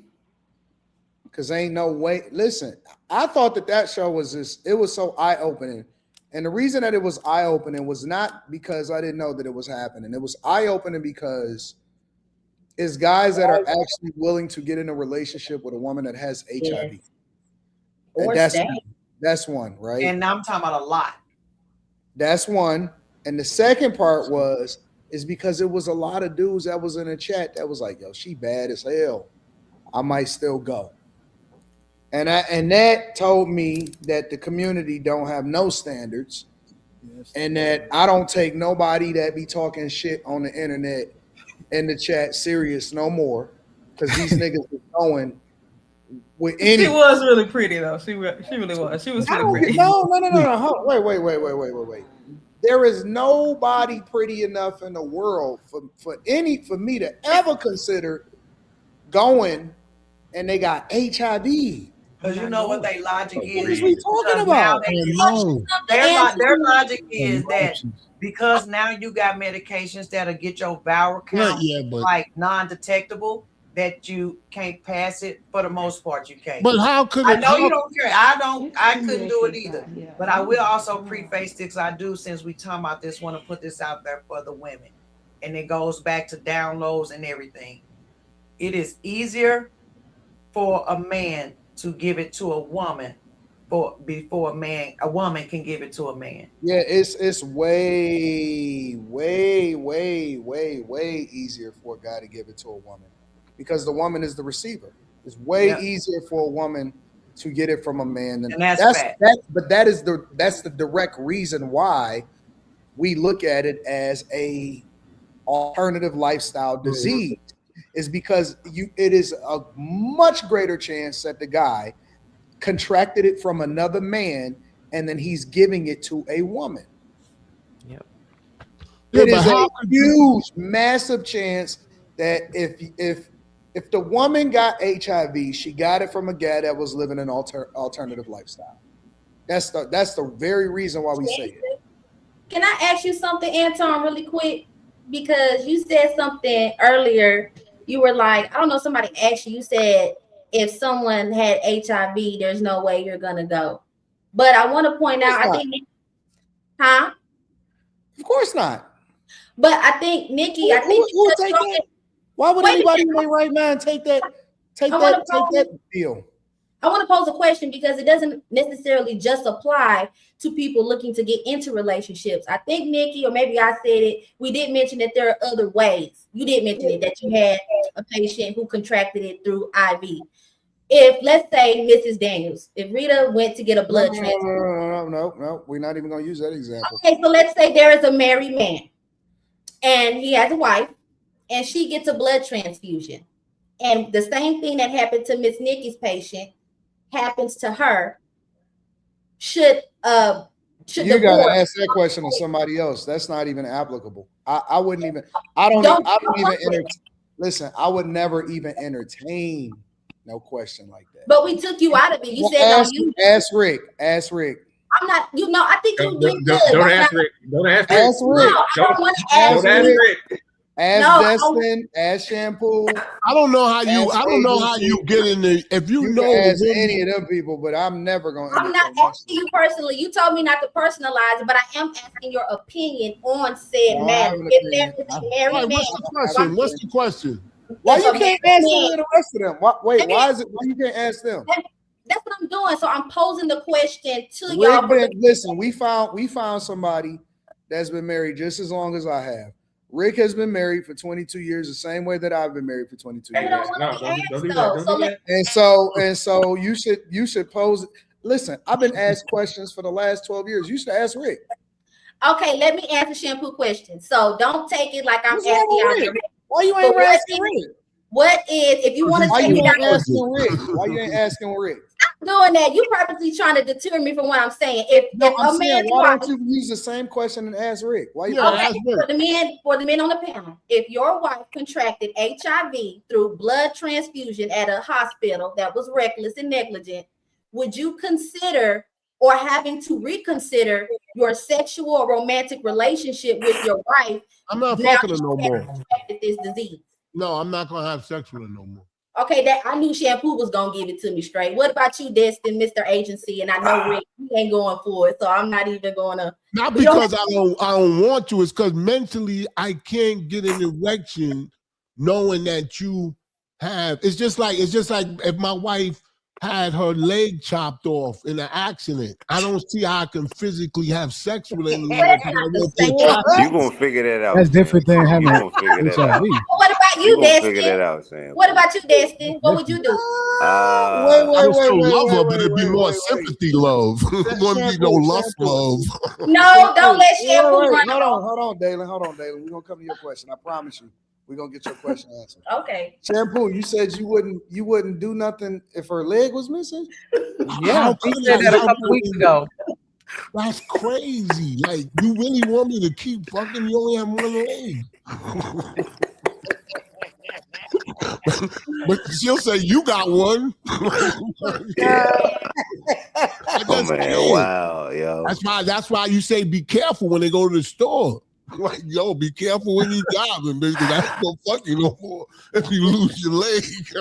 My man. Wow. Okay, I will pose a question to you, Dalen. Wait a minute. But I'm saving on pedicures. I want to hear what you have to say. about if that happened to their spouse or their woman? Would you about you, reconsider Rick? being in a relationship with them? What you doing, Rick? Yeah, Rick, you ain't safe. Answer me. Shampoo is crazy, bro. Take your time. Oh man. Rick left. I love you, baby, but Okay, so my question, Dalen, is if the situation was reversed, you were the wife, yeah, would you give your husband a pass? What do you mean by pass? A pass to go get his rocks off. He can't sleep with you. If we feel he got a man that feel like shampoo, you the wife, would you give your husband a pass to go sleep with other women? Oh, you're saying like if I was the wife that had HIV, would I consider that? No, and I'll tell you why. I know you fucking now. I'm sorry. crazy. She being honest though. She told the truth. It's I'm okay. gonna tell you why. I'm gonna tell you why. I want to hear this. And it will be expected vice versa. There is medication that reduces your viral load that prevents you. Oh, y'all don't want to hear medicine. That's why the black community gone. They can't read now. Listen to this good knowledge. When you take that medication like you're supposed to, it will reduce, because in my personal medical professional opinion, I don't think anything is obsolete right now, but it does reduce it to where you cannot transport. If it's not detected, then you cannot pass it on. But you have to trust that your partner is going to take their medication. If you know that your partner is inconsistent with taking vitamins or even drinking water or going to the doctor, if you can't trust this individual to make sure that they are taking the medication necessary to not only keep themselves safe and you safe, then no. But if we can trust that with each other, then that's how I would look at it. Oh, I just wanted to tell you, it's better, hope for worse. It's some breaking news that just happened just now. What, Shampoo? And please don't say just do y'all trust the New York Times? No. Oh, then forget it then. I won't say nothing. In 2014, the New York Times made a post that pedophilia was a orientation. I didn't say nothing about pedophilia. I didn't say nothing. I said, Dalen, I was thinking that you was a normal person nowadays. You think that? I promise to God, I was thinking to myself, I think Dalen is almost like a normal, regular person. Sometimes. I was wrong. I was very wrong. I could have told you that. I was so wrong. I don't know what you've been smoking. Pleasingly wrong. I mean, consider that. I'm coming from a medical professional standpoint. If you are taking the medication, if we're already married, because if you take vows, it's not your fault that your partner has to suffer through the greatest thing of part of your relationship because of negligence or maybe just an accident. This shit. I just know you're crazy. That's why you didn't want to answer me, Anton, because you would say I'm not fucking my wife. Let me ask you something, Dalen, because you got a lot of thoughts. Like I gotta read super chats. Sorry. Let me get these super chats. Fuck. She bugging, man. She smoking crack, bro. Crack. Shout out to Caramel Wonder, says agency looking like Unc that just got a smartphone. Godfrey Cambridge. Percy, what up, Percy? Astronaut status says women do not understand money. My dad had to literally take her checkbook from her. They do not understand money and they just compare with other women. They just buy to feel good. That's true. Percy also says a woman told me she wants to travel every 3 months. I dropped her the next day.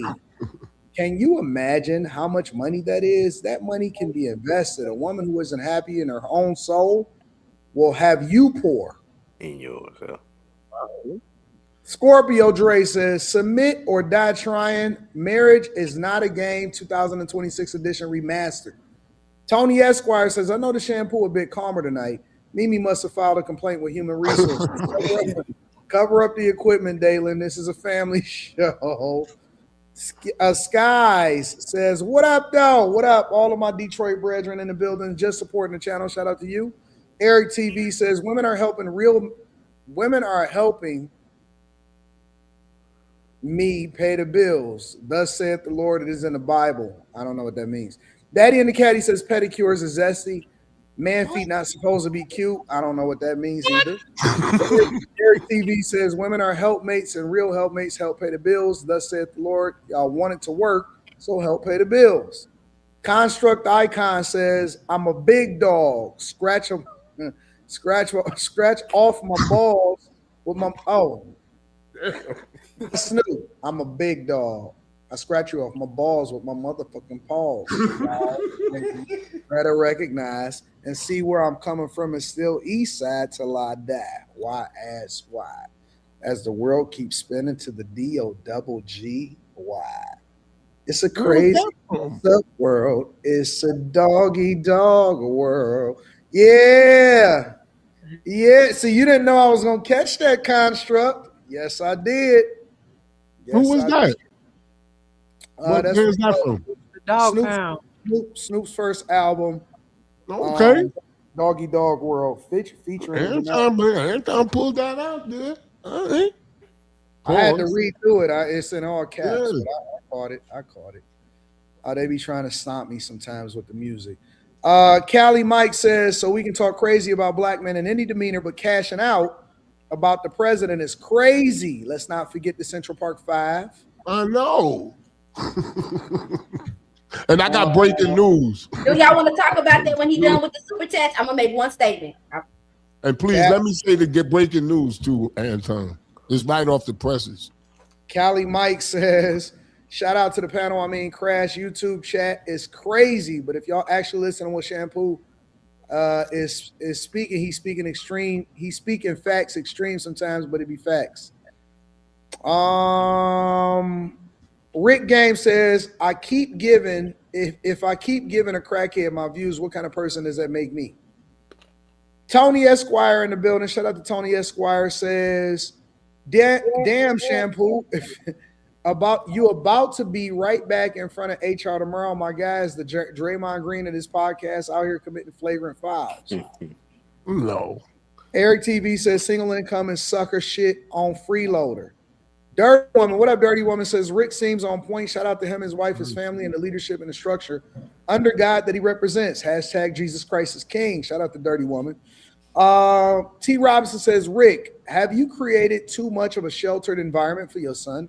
Example, the child not being actively social with other children his age.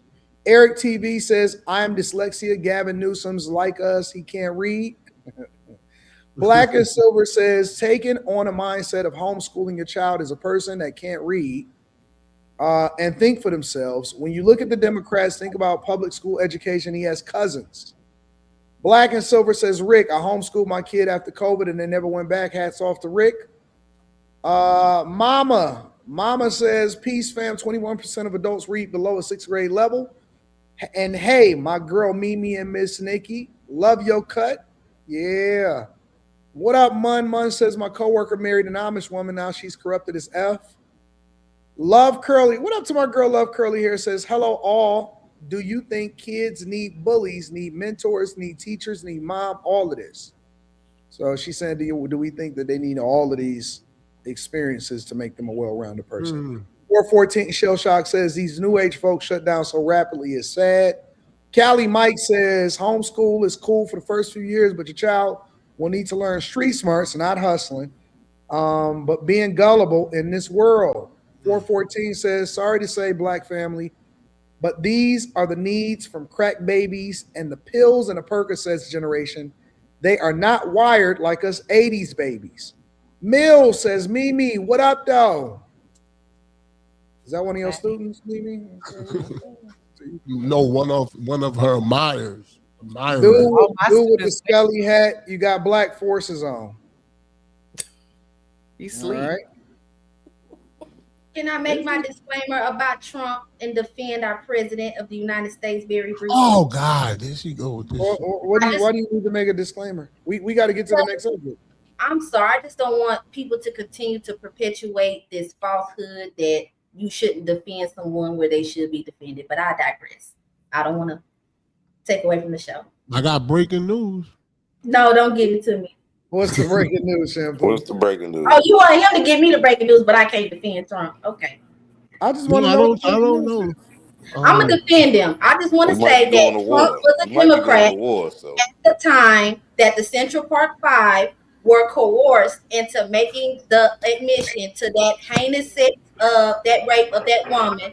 Linda Parstein and the corrupt police department had so many people, even black and the minority community, believe that these boys were guilty. So I just But want they to were make innocent. They were innocent. exactly they were innocent. So I just want to point out that But because after they were innocent, he put out a page. He put out an ad saying that they still should have been in jail. and I'm going to say this. Yeah. Hold on, y'all. Nothing about the Central Park Five. It didn't let me- mention them. He was talking about crime in general in New York City at the time.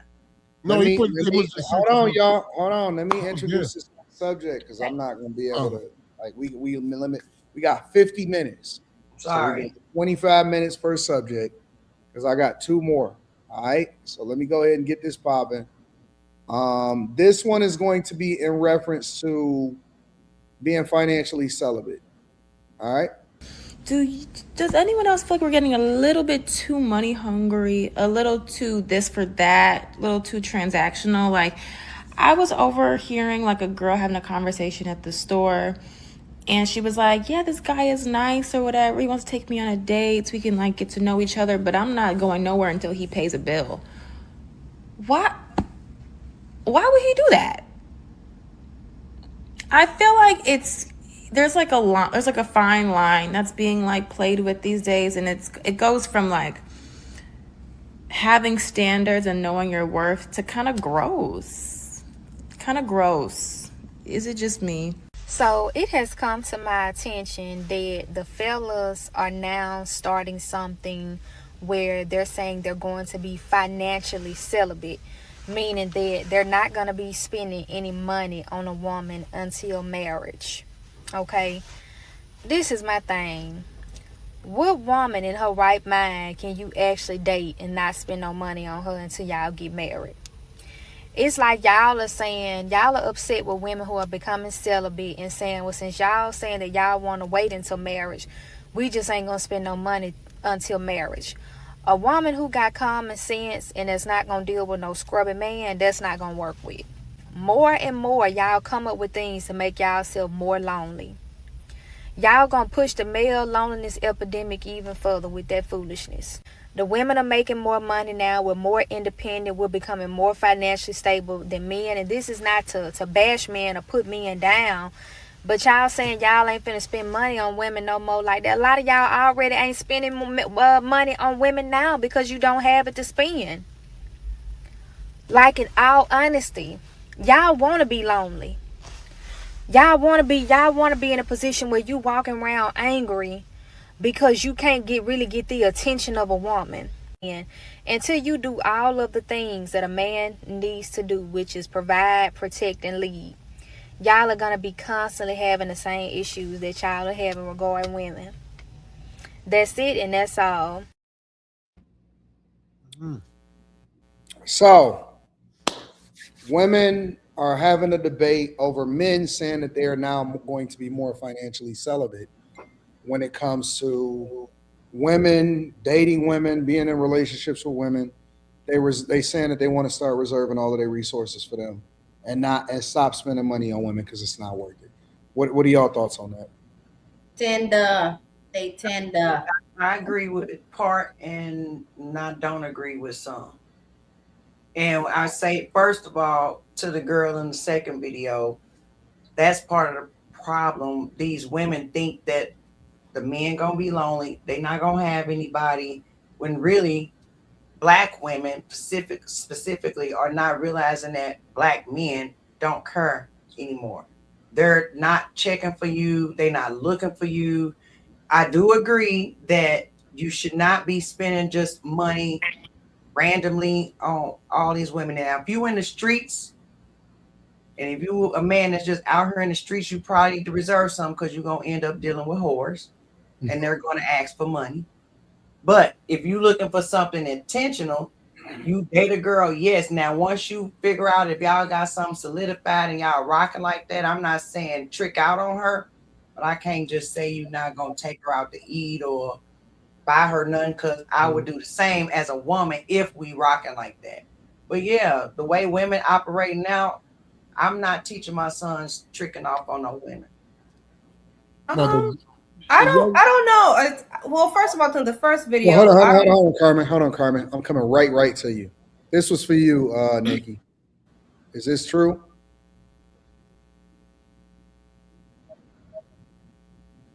On the screen, Nikki. What did it say? It said you pronounce Kara Carr. They said she got to be from St. Louis. Is that true? That is absolutely true. I don't even know what word she's talking about. So whatever I said. You said they don't cur. They don't cur. Oh, snap. Okay. All right, go ahead, Carmen. I'm sorry. Oh, that's funny. No, I don't think to the first video, why would anyone want to pay your bills before you even take on a date? Like that's a red flag. Like, no, that's just prostitution at that point. And second, why do you have to spend money to even date? You don't got to spend money on people to date them and get to know them. Yes, you don't got to take them out to eat. There's other things to do. Well, I think the girl in the first video, she's right, but I think men give off that, like, you know what I'm saying, like they give off that they'll pay a bill by the way they're asking them, can they go out? Like they seem hungry, like, you know what I'm saying, like that's because she don't really like you. Women, please. No, I'm saying I know plenty of women that have gave up the kuka to a dude that has an air mattress and nothing else. I understand that. I understand it. But, like, yeah, but if a guy has a Mercedes or something and he sees that what that girl was saying, are you gonna pay a bill? He's giving that off to her. Like, yo, I'll do anything, baby. Yo, just, you know what I'm saying? Like, yo, just give me that number. So her mind is clicking, saying, you know what? Pay this bill. So that's what she's. I don't think it happens on the regular, but I think men are to blame for women acting like that. Y'all pay a woman's bills? That. Huh? Y'all think that guys is paying women's bills? I think that women have enough. I think that women have enough balls to ask a person that they know who they're asking that to. They're not gonna ask that to every dude, just certain dudes that seem thirsty. We've seen videos. Yes, paying bills. We've seen videos of women saying they're on a first date and they order food for their kids, or they're on a first date and they'd be like, "Oh, well, I'm out here and you got to pay me to get my hair and nails done, the babysitter, and all of that because that comes with dating." I muted you. Hold on. Destin, I muted you when you wasn't talking because it's a little bit of feedback. So, go ahead, John. Oh. Those kind of women are delusional. I don't think that you should asking spend for any bills money on on any woman unless she's making you money. What? True, but there's men out here that's doing it, and I don't even know how. I think that's why Significant amount of value in generating revenue for you. How? But I'll give my opinion later. Go ahead. I think for the black and brown demographic, I think we shouldn't be wasting no money. You a liberal? Nah. You I'm say just with a last. Our spending dollar last in our community less than. No, you said black and brown. That just. I'm sorry. Yeah, I mean we're at the bottom. We're at the bottom of the totem pole. So like if we're wasting money on you dates, at the bottom of the totem pole. We're eight. Remember? We're eight. No. Financially, we're at the bottom of the totem pole. Don't put me in that. You may be at the bottom. Don't put me in that. Oh, I'm definitely not. I'm good. Oh shit. Oh. I think because the financial services, I think his connection been messing up. He'll be back. Go ahead. Agency. Yeah, so I think that's the reason why people financial celibacy because of financial illiteracy. People are financially literate. Yeah, I make I think 6 figures not wasting much time You know, and plus too, I think too, like when women giving it up, they not and dudes didn't have to spend it. I think more men are more aware of that, and I think now they just know that you don't need a dollar just to get it. So I think that's why this movement is going on right now. Yeah, I mean, So you can save a lot of money. If you can save a lot of money, you don't have to pay somebody's bill to get it. You know what I'm saying? Just get a gun. man, if I'm intentional and I meet you, and I say if I save all my money that I was gonna waste on dates for you to buy our first house, what option do you think y'all choose? They don't want to hear that. What Oh, option? say that again. Say that again. If I'm intentional in dating, and I say, do you want me to waste our dating money and travel money, or do you want to put this and pay for this first house together? Which option do you think? All right, so listen. I'm usually if I'm dating intentionally. I'm usually on y'all team, fellas. Listen, fam.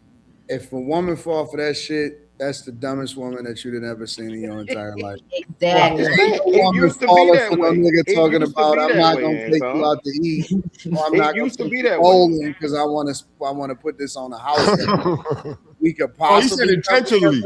He said intentionally. I said intentionally. Said But you word. also said dating. You said dating. So you telling somebody you dating that you're not gonna take her out because you're gonna buy her a house? Intentionally. I Nah, said nigga, that's why I said But that's still not solidified. It's not. I Right. If she said believe in that, I said we're in last place with our spending dollar. So Listen, I think Obviously our financial model in dating No, is not listen. working. I think that works. Listen, maybe that could work for a nigga that's 20. If you 35 and up, nigga, y'all got to get y'all fucking money up, bro. Seriously. And I'm just gonna keep it 100. Y'all can't keep going out here walking around with no money, talking about I'm saving our lunch money in order to get a house. I don't believe in Christmas. No, I'm keeping it 100, bro. That's some bullshit, bro. Y'all can't keep getting these low value hoes. Let me change that. Y'all can't keep hanging around these higher value women because it's low value hoes and then it's high value women. You can't keep surrounding yourself with women that you saying is ideal and expecting her to be tripping off some lunch money. Come on, man. Seriously, bro. We can't do that. Once you get past 35, 40 years old, you gotta level the fuck up, bro. Seriously. No, you can't. We can't be talking this broke talk. Because it's one thing to say, yo, listen, let's not take a vacation or let's lower our vacation so that we can continue to save for a house if we already in a relationship. But it's another thing to say, hey, I can't take you out to go get nothing to eat. We can't go bowling because I'm saving some money for a crib. That's corny. I can't do that. Anton's getting facts. Yep, I agree. You're gonna have to run me them money-ons. You need to take me out to eat. No. I'm not saying give her money. he didn't say that. Let's remove what Dalen is saying. No, you got to spend it on me. You need to take me to Taco. I want to get some crab legs. That's not what I said. That's not what I said. I'm telling you what I'm gonna spend some money on you. That mean that you making me money. How would one do that if you're just dating? What does that look like to you? That's why I said don't give her no money. But I'm asking you, like, if that woman is that valuable that she can increase your net worth or increase your financial. She doesn't. That's the whole reason. That's what I'm saying. If you just hanging out with her, she not increasing your net worth, so you shouldn't be just giving her no money. Now, if she's working for, I don't think women are supposed to increase it. They're supposed to not take advantage of your money, but I don't think a woman is supposed to increase your. For what? You need to go back and read Proverbs. Use your money. I'm here to spend it, and in return, I do what you want me to. Can't. No. And let me be very clear for the people in the chat. All of the ladies around me get treated very well. I want to be very clear. I know y'all don't really understand, but I'm a different type of nigga. I'm in a whole nother stratosphere as far as the type of money that I got. All of the ladies that surround me, all of the ladies that work for me, they get spa treatments, they get bracelets, they get bags, they get clothes. And all of my homies, they get all of the equipment, they get motorcycle equipment, they get all of that type of shit. So let's be very, very clear. We get perks over here. You know what I'm saying? All of the shit that the women and the guys get around me, all of that shit is a perk. Vacations, extra money, all of that. So let's be clear. And We not in the same tax bracket. So I know that niggas is bent out of shape because it's like, yo, that shit means something. That's like 13 cents to me. Hello. I'm just gonna keep it 100. That's like 13 cents to me. So I want to be clear. We not the same. If y'all know the type of money that the women around me make for me, you want to incentivize to work harder. Yeah. Sensible. All your female employees look very well fed. Yes, I have to say. Let's continue. Your employees. Yeah, so I'm not talking about the extreme. Like, Mic drop. that's end all be all. I'm not saying that, but I'm saying from a demographic standpoint. At this point, come on, we got to switch it up. We got to change something. That's all I was saying. What does a woman get from you in the dating phase if you're not going to take her to Top Golf or to the art museum or to a concert? I didn't say that. So y'all are taking it to the extreme. I'm saying where a demographic of where we've been at since the Black Wall Street, since we had $1 in our community for 27 days. We were behind Asians, okay? They had it for 29, we had it for 27. We have it for 0.5 days. You know when it's gone? It's gone on the first of the month. So I'm thinking as a community, what we need to radically do and say we need to change. It's cool. Anton is in the top 3%, okay? So we're not talking about Anton. No. Right? The top 0.0. There we go. Point, you know what I mean? There we go. I want to make sure that my stats is right. So don't get it twisted. You know what I'm saying? Anton good. But as a community and everybody else, it's time to switch it up, man. It's just time to switch it up. That's all. But Anton, if Anton, they gotta give up. If they working for you and they living good, they gotta give up something. Here we go. That's not necessarily true. That's But you know what? See, Shampoo just told me right now. Because Shampoo hit me with the, hey man, I think that this was what I did I negotiate at all? Or did I say nope, you got that? What do you mean? When you said what you you want to get a bag. What do you mean? I was like, he talking about when he said how much you wanted to get paid. You told him and he didn't flinch. Do I need he to definitely translate for you? Shit. He didn't flinch. He didn't flinch. Not one. I said, "Damn!" I should have said more. he didn't flinch at all. At all. But I treat people that I want to do business with. But I understand the guys. I understand the guys, but if I got girls working for me and they making me money and I'm making them, then they taking vacations, they got to give me something. They're adding the value to help you make the money that you make. They gotta jerk me off. Oh, be quiet. Or send me some naked pictures or something. You're crazy as hell. Dude, you talking about getting we talking about it if we talk like watching that. I don't I'm not saying you should. I'm just saying that's in my mind. That's adding value around him is what he's talking about. That's making him money. If you're adding to his I'm saying you making them money. They're making if you're enhancing a woman's life, they're being compensated. They should reciprocate that favor. Accordingly.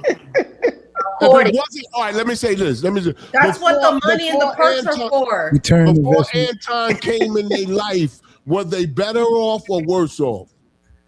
Probably. I'm all right. So whack me off. But that's what the payment and the perks are for. So there you go. Position, bitch. What are you talking about? Oh, but you married. I don't give a fuck about that. Not right now. Lawsuit. Instant gratification. Daniels at AntonDaniels.com does care. No, I mean, I be seeing, people that are, I see a lot of these dusty panels and shit like that, and I think that like they be what? dusty shit. So we do things differently over here. If y'all want to, if y'all tired of y'all CEOs dancing all in y'all videos, oh, there we go. Go ahead, tell them. if Don't take them back. Don't take them back. Tired of wearing shiny suits and live streaming for 17 hours, 7 times a week and not getting no money, come over to Death Row. If y'all niggas tired of promoting yourselves on other people's platforms, but you ain't getting no views, come over to Death Row. You know what I'm saying? Wasn't that the first BET Awards? I bet you that'll get you wet. That'll get your punani wet. Come over here and get your punani wet. Oh, Lord. Hey, I wish they could come through me to get to you. Oh, my God, I have a field day. Hey, is there some way I can get in touch with Anton? Oh, yeah. Meet me over there. Lawsuit. Meet me at Ninth and Elm. Lawsuit. We got healthcare coverage. You know what I'm saying? We can do all of that. Anyways, let me read some of these super chats and we're going to get to this last subject. I think we ain't going to get you no prep, though. We ain't got no use for you if you need prep, bitch.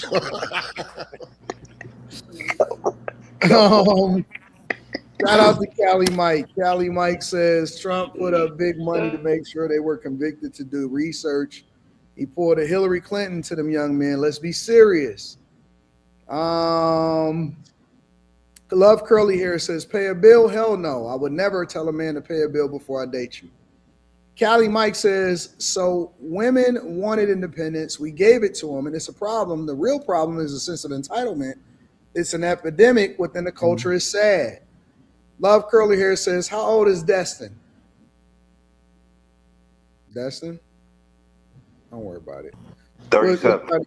He said he's 37. Clay Display says, when you're taking every kind of pill reprogram, the bigger the headache, the bigger the pill. Where you get your prep from? Shaking my head, Dalen. I'm thinking that's what he said. Shampoo is the OG church, says Cali Mike. All right, y'all. I got one more subject. I got one more subject that I want to get y'all opinion on.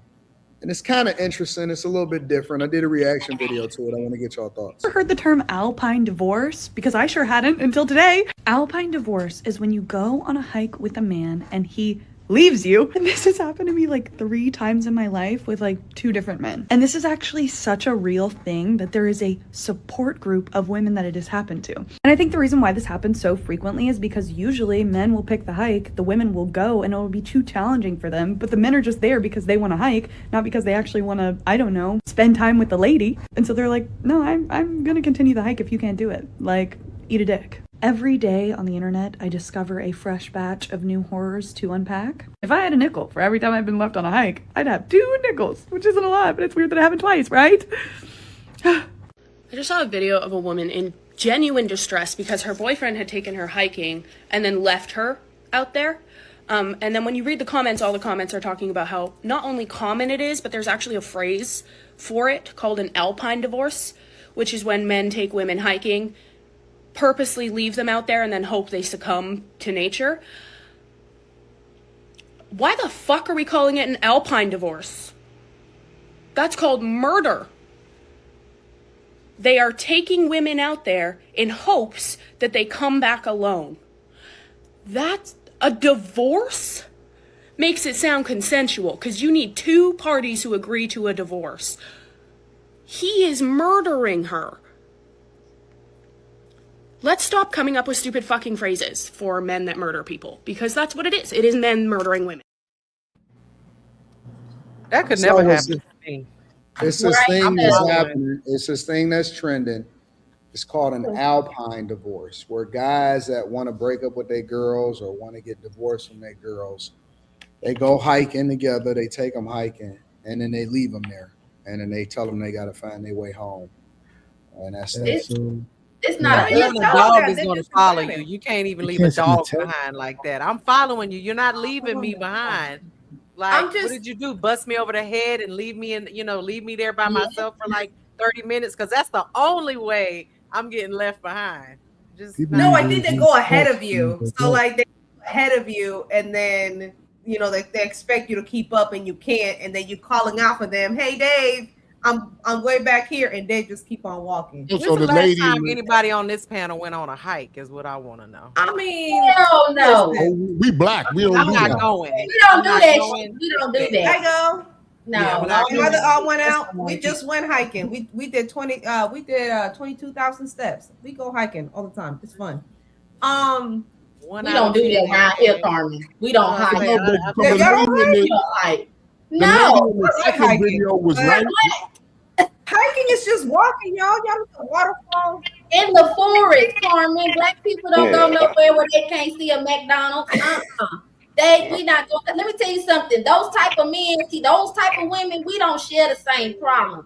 They're concerned because their men take them to those Appalachian mountains and they kill them, and then they tell the police a bear got them. That's where No, they don't do that. They Not don't do that that. never Hey, is but you know no black black people. women. Black My women that man go black, and hiking he with go those hiking. He black love girls, hiking. You got a men. black husband?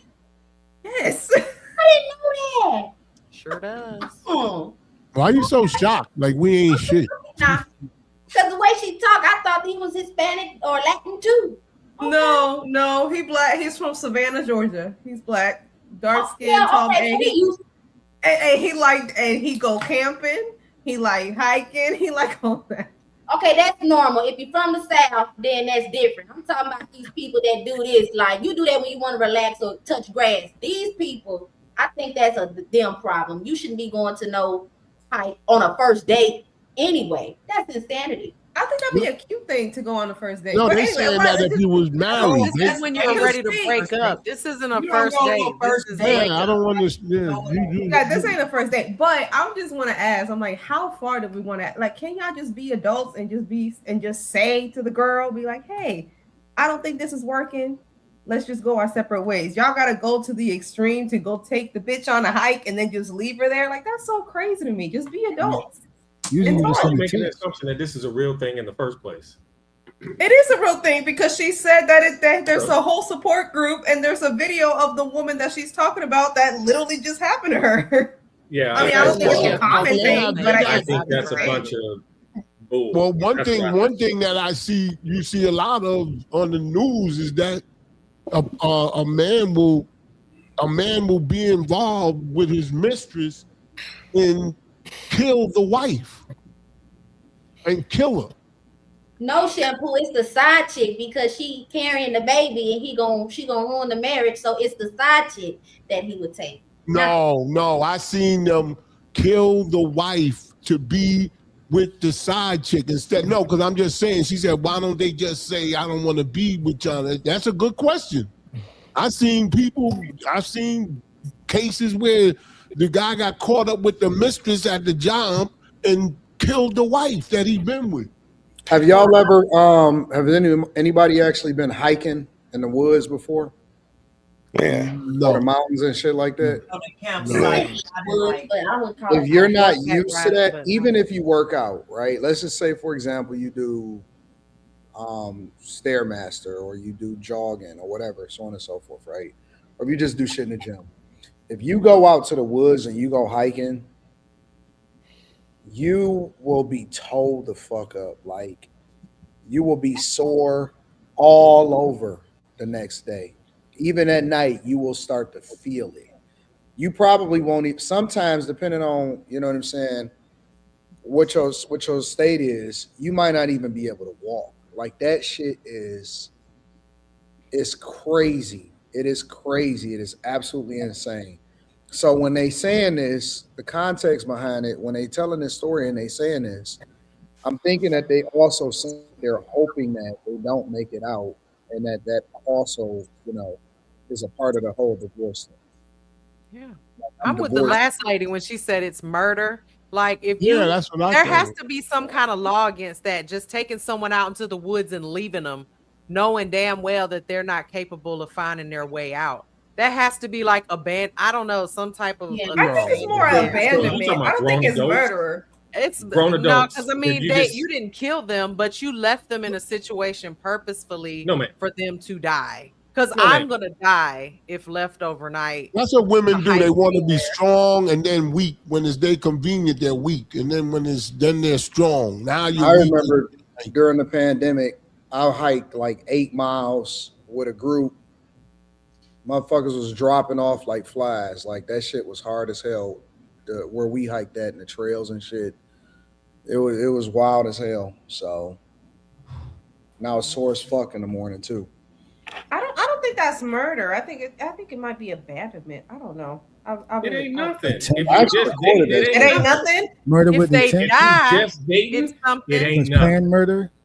Okay, well, the word is Alpine divorce. So divorce inclines that you're married. So what if you weren't married? And your wife?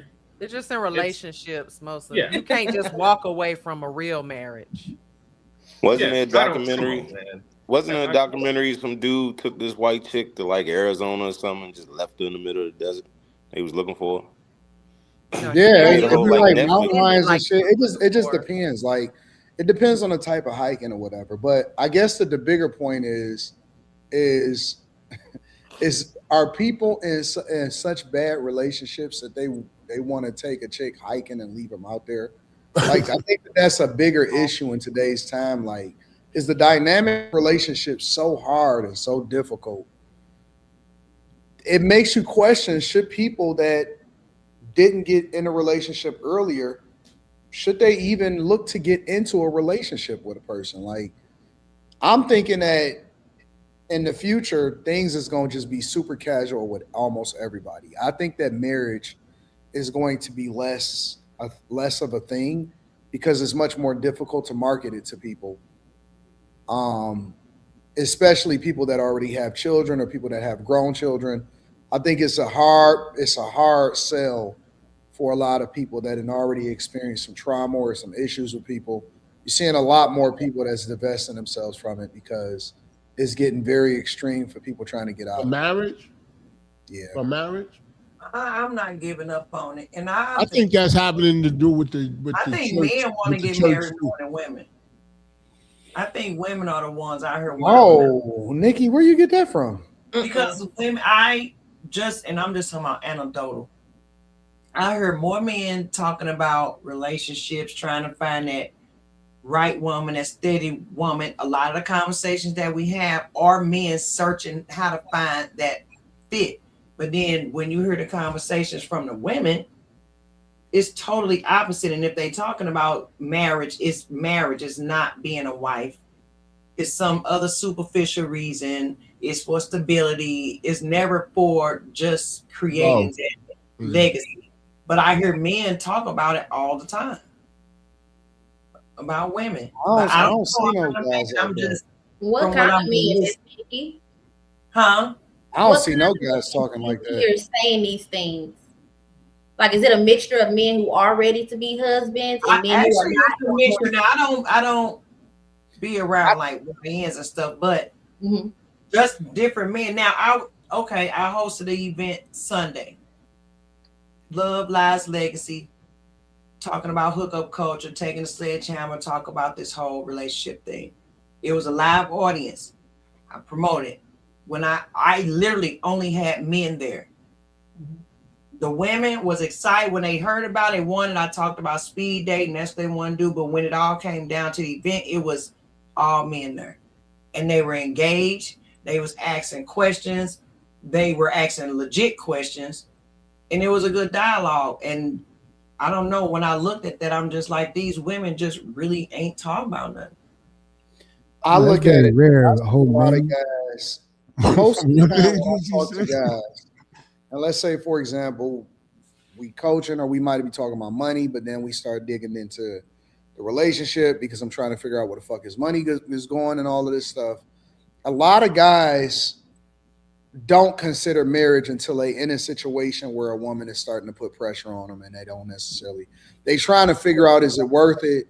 Do they love her enough to where they don't want to lose her and then they would start to consider marriage, right? Whereas I see a lot of women that act like they decentering men, but they really do want to be in a marriage and they want to be in a relationship, right? So I see it completely different, right? I've seen different situations where they say it's a speed dating situation, and they say a lot of guys didn't show up, but a lot of women do. Mm-hmm. Yeah, I see. Yeah, it's saying like what NY what it's like we were paying like $100 for a speed dating, and none of the dudes. Well, how much is a speed dating event? How much is it? Not sure. They say it depends on like hosting. $100, and I was gonna say, dudes yeah, becoming free. If you had to guess what a speed dating event would cost, what would y'all say? $100. Yeah. About $100 per person. Are you saying per 100. person? Why are you paying Saying that how much much it would for cost speed for dating? an individual? It looked like he on a seesaw. The agent. It looked like he on a seesaw. You've been talking about this man a whole night, Shampoo. Get off. It seemed like he listened to a different show. I mean, Damn. That's all right, man. Let I'm Uncle just Ricky playing talk. with you, man. I'm just Okay. playing. I'm good with it. I know he just. That's it. I already know how he is. I so. mean, back to the dating thing. Never trust a man with no mustache. They'll follow you to the bus stop. That's the man with no mustache. I know. Don't trust me either. I'll follow you with some mace and some chloroform. Hey, what are you doing with that knife? We don't call it a knife. We call it insurance. Now get in the car. Oh shit! Why would Rick? Rick, if let's say hypothetically, I know you would never get divorced, right? Let's say you were single today. Would you ever get married again? No. No. There you go. No, it's not worth it. He didn't even think about it. Wait a minute. So you what do you mean? Hold on, wait, Nikki. Before you ask a question, he didn't even blink. He didn't ponder it. He didn't think twice about it. Over, man. It's over. But is it because you just couldn't love another woman like you love your wife? That's what I was thinking. That's not what he said. It is not worth it. It's not worth it. I know. So I just wanted to ask that before I ask. Hey, man. Ain't you in a happy marriage? Like, why? I love my marriage wife dearly. experience should make you want to get married again. I love my wife dearly. The issue is that the women of today are not like what the women of yesteryear were. Oh, he's saying they all want something, and it's just too much. Trying to train up a new woman, that's too much work. It ain't But worth what it for if me. you met your wife today? Like, is it possible for you to say? No. That's not the question. But okay. The question is, listen, what you don't understand is that when you've been married to somebody for 20 years, they've evolved according to who you are over a period of 2 decades. Correct. That person is a reflection of you. Mm-hmm. You can't meet a person that's you that hasn't been with you for the last 20 years. So you're meeting a person that come in with trauma, previous boyfriends, all kind of bullshit, social media driven, decentering men, all kind of shit. You're not meeting the person that you knew when you was 20 and 19 and 21 years old. That's not them. So it has nothing to do with the women of today, then, because what I'm trying to get at. It does. Here's the because deal. we came up in a different time. I met my wife when I was 13. See? And I met mine when I was 14. Wow. So it's all of that time. We've known each other all that time. Trying to start all the way over with a woman from today, it is not over. So y'all were sexually active at 13 and 14? You and Anton? What? That's not what I'm What? saying. That's I didn't say that. That's not Oh, what we like, damn! I'm gonna give y'all a salute, y'all. We said we met them at 13 and 14 years old. Oh, see, y'all were friends. Like, I Yeah, understand.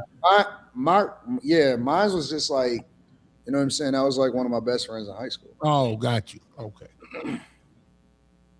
So you're saying that what you found 20 years ago, you can't find in today because I'm not doing this shit. I'm not about to train you up. I'm not about to try to convince you to do things differently. I'm not trying to deal with your drama. I'm not about to sit here and have some stranger fucking land next to me that I don't know you. I don't know shit. I don't know you. So why would Listen, half of y'all don't, bro. Most of y'all been dealing with some shit in your life. Another group of y'all don't even believe in God. You know what I'm saying? Like, I'm not dealing with that. I'm not dealing with that. I would never, under no circumstances. I'm done. I think a lot of men will hear you all say that and think that, damn, there's no hope for me because I didn't start sooner. No. Listen, in my opinion, we won. We won when it came to raising our children. We won when it came, bro. We won. Like 20 plus years, success, all of that stuff. We did really well financially and everything. I'm still in a great space. Like, I don't ever plan on getting divorced, right? I never plan on getting divorced. But we speak hypothetically, right? Hypothetically, if I had to deal with the women of today, like if I just had to go out there and say, hey man, am I looking to get married? No, hell no. Why? Don't other men deserve to be winners too? Yeah, go be a winner. You talking about you asked me. You didn't ask other men. I think that all of these men up here, as well, if it's feasible. All of these men up here have their own life. You can ask them what they would. You got to remember these two men are from a different generation, so the girls or the women of this time, those boys are from their generation. They might be able to deal with it. They might even find it attractive. Me personally, I totally understand what Anton's saying because dating men that are from this generation is not happening. I married a girl that was a virgin. You tell us this every week. We know her hymen was. I'm substantiating my argument. This is a different type of people. You know what I'm saying? One that didn't give a fuck about no goddamn job, or they don't like my wife don't care about social media. She don't give a fuck. She is completely disconnected from the world and caring about anything that the world got going on at all. Only thing she care about being a mother. Only thing she care about is having fun. Only thing she care about is enjoying life. She don't even give a fuck about the internet at all. And there's a lot of women like that. I'm in a whole nother space. These women today is different. They whole niggas out here. These is whole niggas out here running around with titties. It's a different group of women. They got a different mentality. They think like men. They hard in their ways. I'm not dealing with that shit. You right. You mean that not all of us. When Rick said that, I was shocked because I thought he was talking about. I didn't know y'all was putting it the way you're putting it. I understand that, but when Rick said it, I said, "Damn, I wasn't expecting that," because I thought he was saying, from way my marriage was, I don't want to go through that again. He wasn't saying that. He was saying, I don't think I could find a woman like the woman I married. Like, here's an example. When we go vote, I say, this is who you go vote for. Facts. Yeah. End of the conversation. Done. That's agreeable. Yeah. That happens today. You ain't doing that today, Jack. That happens today. I'm not. I haven't been Yeah, married. but she can say all of that all she want. But what's she gonna do in the booth? You don't go in the booth with her. You can't. That's what happened to Kamala, man. He trusts his wife, though. That's the thing. He trusts her to do. How could you trust? Ain't no Michelle Obamas in my house, bro. Ain't no Michelle Obamas. I'm You gonna ain't see finna if I be can find a no. conversation because you know you can search. Michelle on Obama, she's an educated. While you doing that, can I ask a question? So if you it's okay, this is just a hypothetical. If you've been with somebody, we basing it off the 20 some years, 18, 20 years or plus. God forbid something happen or you get a divorce. Do you think, and I'm not talking about y'all because y'all said y'all would never get married again, but just in general, do you think that a person could love their second husband / wife like they did they first? If they've been with that person for that long, do you think it'll be a different type of relationship than it was? I think that if you're married, if First you're love's a always the woman, best. if you married and you with a woman, if you're married and you get sick as a husband, you get cancer or something that's deteriorating your body and everything like that. When you perish, when you die, your wife everybody will look like Superman to her because the way you went out. Right, but we talking about that bond. When you with somebody for that long, like Anton said, there's they like are a They party. connected. Like, Yeah. they're connected. It's just there. So yeah, you could get married again, but do you think a person could ever truly have that connection and that love for that I don't second? think so. I don't think No. so, but I don't No. think so. I could never love Like what anybody. Anton and Rick talking about, like that middle school, high school girl that you got all those memories, adolescent years, preoperative stages. You can't get that again. Now, even in divorce, because I think it shampoo depends on use why that. you What if divorcing. she's still walking around? And you got divorced because y'all just couldn't get along or whatever the case may be. I don't understand how you married. How could you be married to somebody since you was 13? I ain't married. That's not what nobody. Ain't nobody say that. I said no. They met them. So when did it turn sexual? When you got 16? Or? What is your Don't baby answer mom that. question? I'm just saying. I didn't meet my wife when I was 13 or 14. I didn't. Okay. She was, but I'm just. No, I'm just saying. I'm just saying. If like when did it turn? You said, yo, we was friends. I got that. Yeah, we 13. We friends pulling each other's hair. When did it start? You putting your hands in the pants or something like that. When did that start? I'm just curious. Puberty does. Be curious. you ain't gonna find out, nigga. I just want to know when you pitched the tent. Oh, what is the situation where you widowed? What was the election date? The election? I think November 2024. Ain't it always I like know what you're November doing. 7th or something? November I do the 6th? same thing. I know what you're doing. What is that? I'm curious. Hours, days.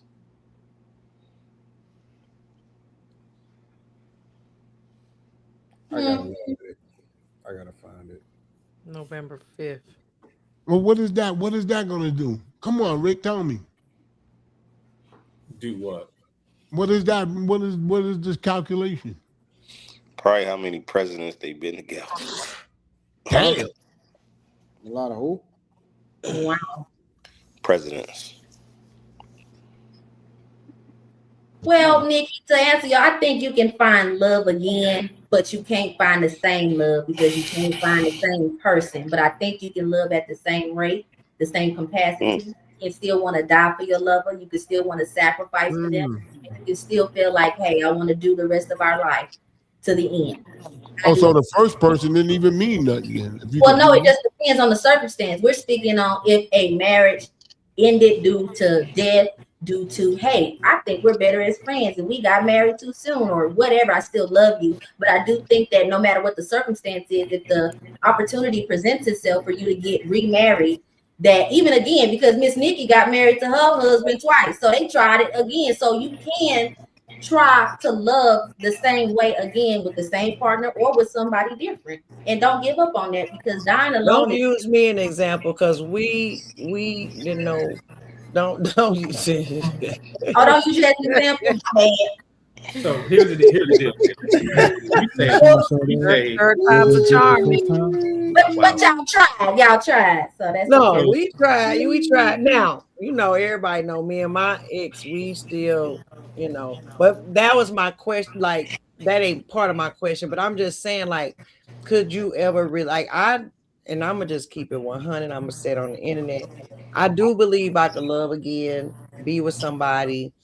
I don't know. It's just hard to fathom. And people tell me that person just ain't came. It's just hard for me to fathom actually having that connection, that bond, that that 20-some year relationship, friendship, all of that. I don't think that will ever happen. I don't know. If you have a divorce, and it's easier to love the next person because you don't like the person that you got a divorce. I was gonna say it depends on the reason y'all are together anymore. I was gonna say, because you totally got divorced don't mean you don't like them. Yeah, if you get a divorce from your significant other, the next person is gonna look like a damn Rolls Royce. That's not necessarily true. I couldn't wait to get. Because I think people always be measuring and sizing people up and comparing them. So here's the deal. I have a wife.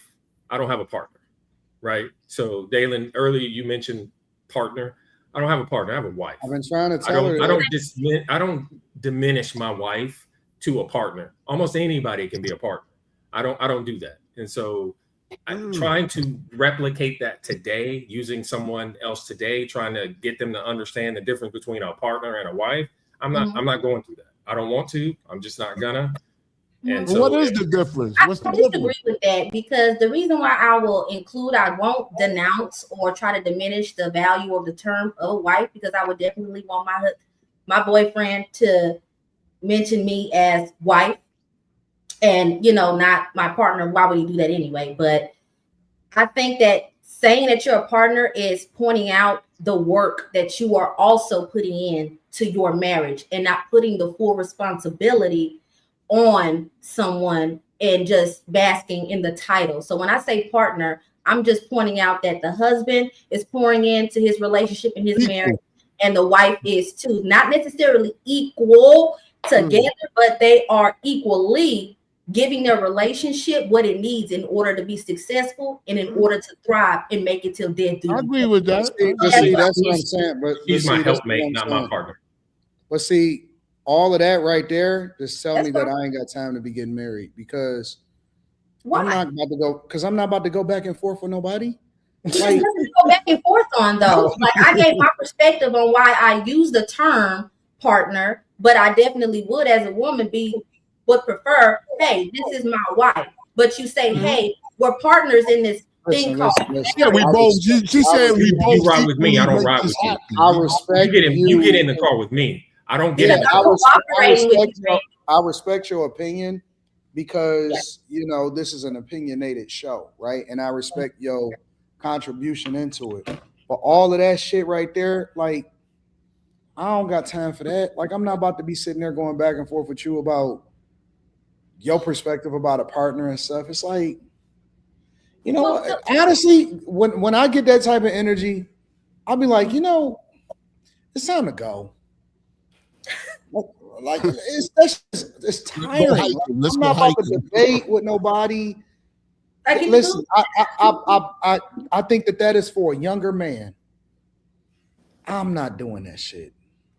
Well, some men don't take it so seriously, because as long as you don't think that the term partner means to challenge your husband, because you see, I don't challenge my boyfriend. I don't challenge him at all. But in conversations, I utilize that word because I have to agree and cooperate with you. That's when you're gonna get married. When you're gonna get married.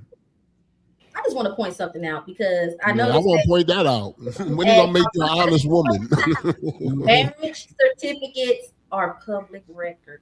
Never. And I'm told you ain't got no husband, you ain't this, and ain't nobody went to the. Never mind, it don't matter. Is that what he told you? that who told me? All I'm saying is that whole dynamic is just exhausting right away. You know what I'm saying? It's just exhausting. Too much work. I wouldn't deal with that shit. I mean, I know you wouldn't deal with it, but I do think people should get remarried. There's a lot of people that were not Anton and Rick. I mean, y'all met y'all soulmates at a young age, but there's a lot of people that got married at 18, didn't work out, and they got remarried to somebody different at age 35 or 40. God bless you. There's people out here that have been married 2, 3, 4, 5, 6 times. I mean, Dalen, our own president's been married, 3 times? Melania's his 3rd. I don't give a damn about the president being a Mac. I want y'all look. No, but I'm just saying that's a good thing, Dalen. That's a good thing. I'm just saying that you should get remarried. I don't see why not. If you didn't work out with the first person. You gonna want to live with me and shit? Fuck that. What live with your husband? Actually, I'm against sharing too much space in this society. Like my man, he has his wing, I have mine. Like we don't even brush our teeth in the same bathroom because you keep on saying you. I'm talking about people in general. Like, well, I guess I was just using the whole idea of I couldn't do it. No, women should be married. Women should be married. Absolutely. I don't see it. Like, it just don't they make need no a leader. They need someone to cover and lead them. Absolutely. There is hope. There is hope to be married. I've been married 3 years, not as long as Anton and Rick. I've been married 3 years, and we met at this new age, and we got married. And so there is somebody being married for a long time and then separating, or they don't have that person, and then you marrying again. Will that was my question. At this age, yeah, I mean, you've been married for a long time and then something happens or whatever, but the conversation went that this new age of women cannot be married. Like, yeah, but Carmen, don't you? But you're not a new age. Well, let me just ask the Carmen or women in general. Don't you feel that if you gave your virginity to somebody, right, and it didn't work out, and you move on to the next person, that first person got the best of you? Facts. The best of you isn't complete. You shouldn't. You know what you shouldn't do? You shouldn't have sex before you get married. Everybody up here did that though. So are we all doing it? And people rape people. You think that's good? Oh, what's wrong with you, baby? Why you keep? I'm getting uncomfortable. It's the same thing. It's got to make it normal. You made it normal. No. You shouldn't have sex before you get married. What's the? Because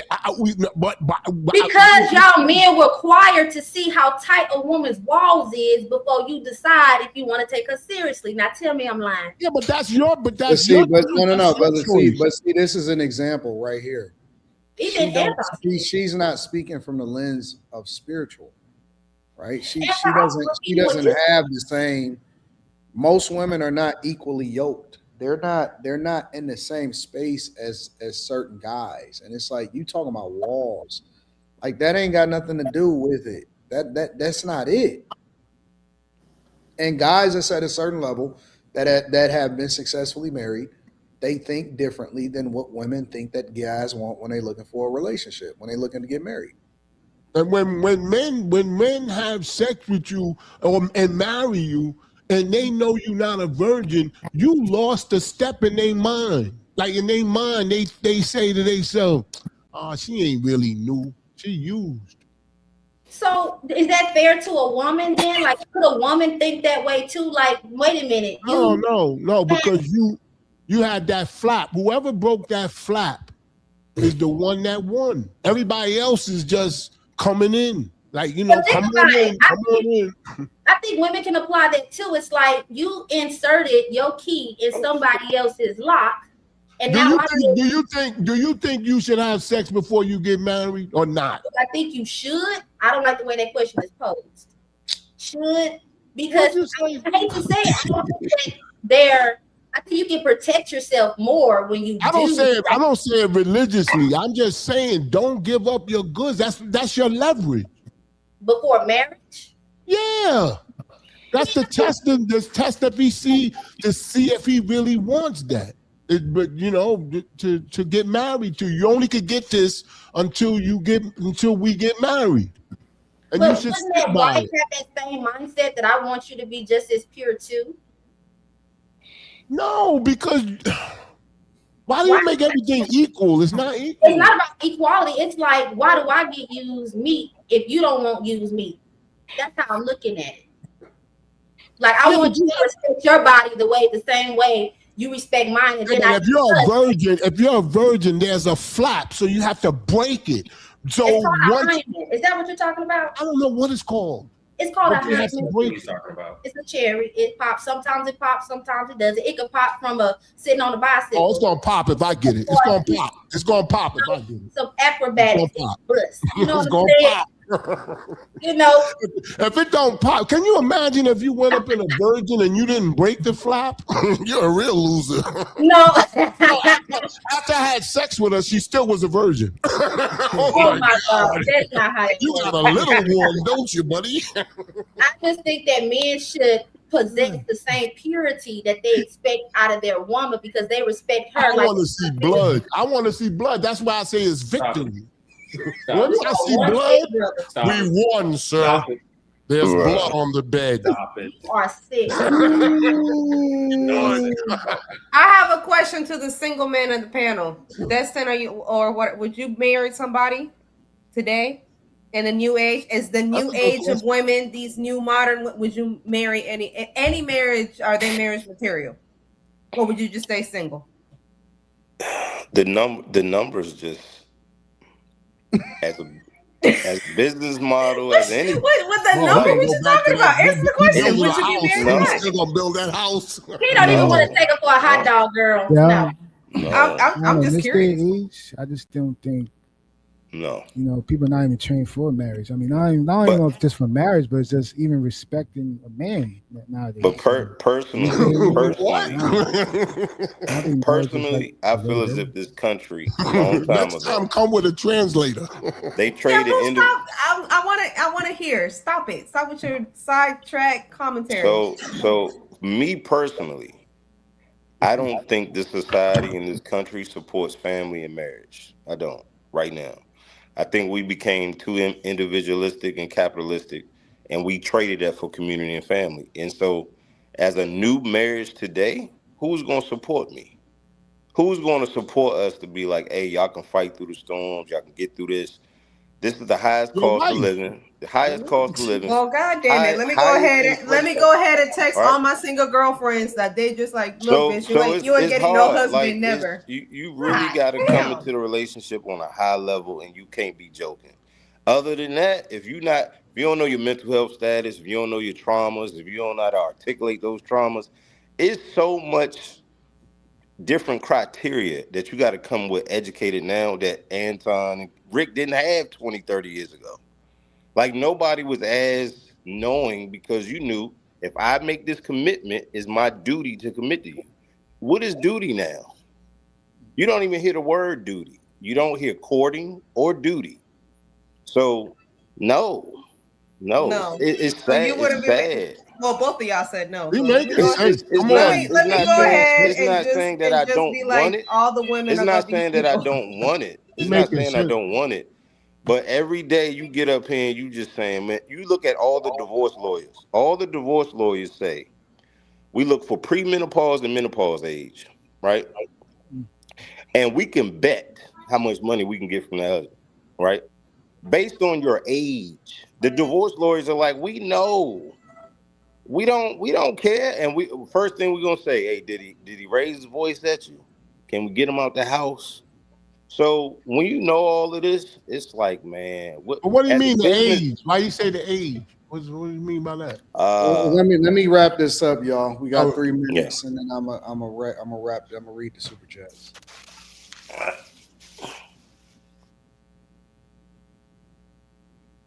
All I know is God bless y'all and good luck. Real talk. God bless y'all. And good luck. I'm glad I'm stuck. Basically, we done. Dating in 2026. If you're not easy. It's just not. I'm not telling nobody else that they shouldn't do it. I've done it. Exactly. That's Not in I'm my but I'm talking saying about if you today's wait to get today's married, youth. don't wait till you washed up and giving out mush. Listen.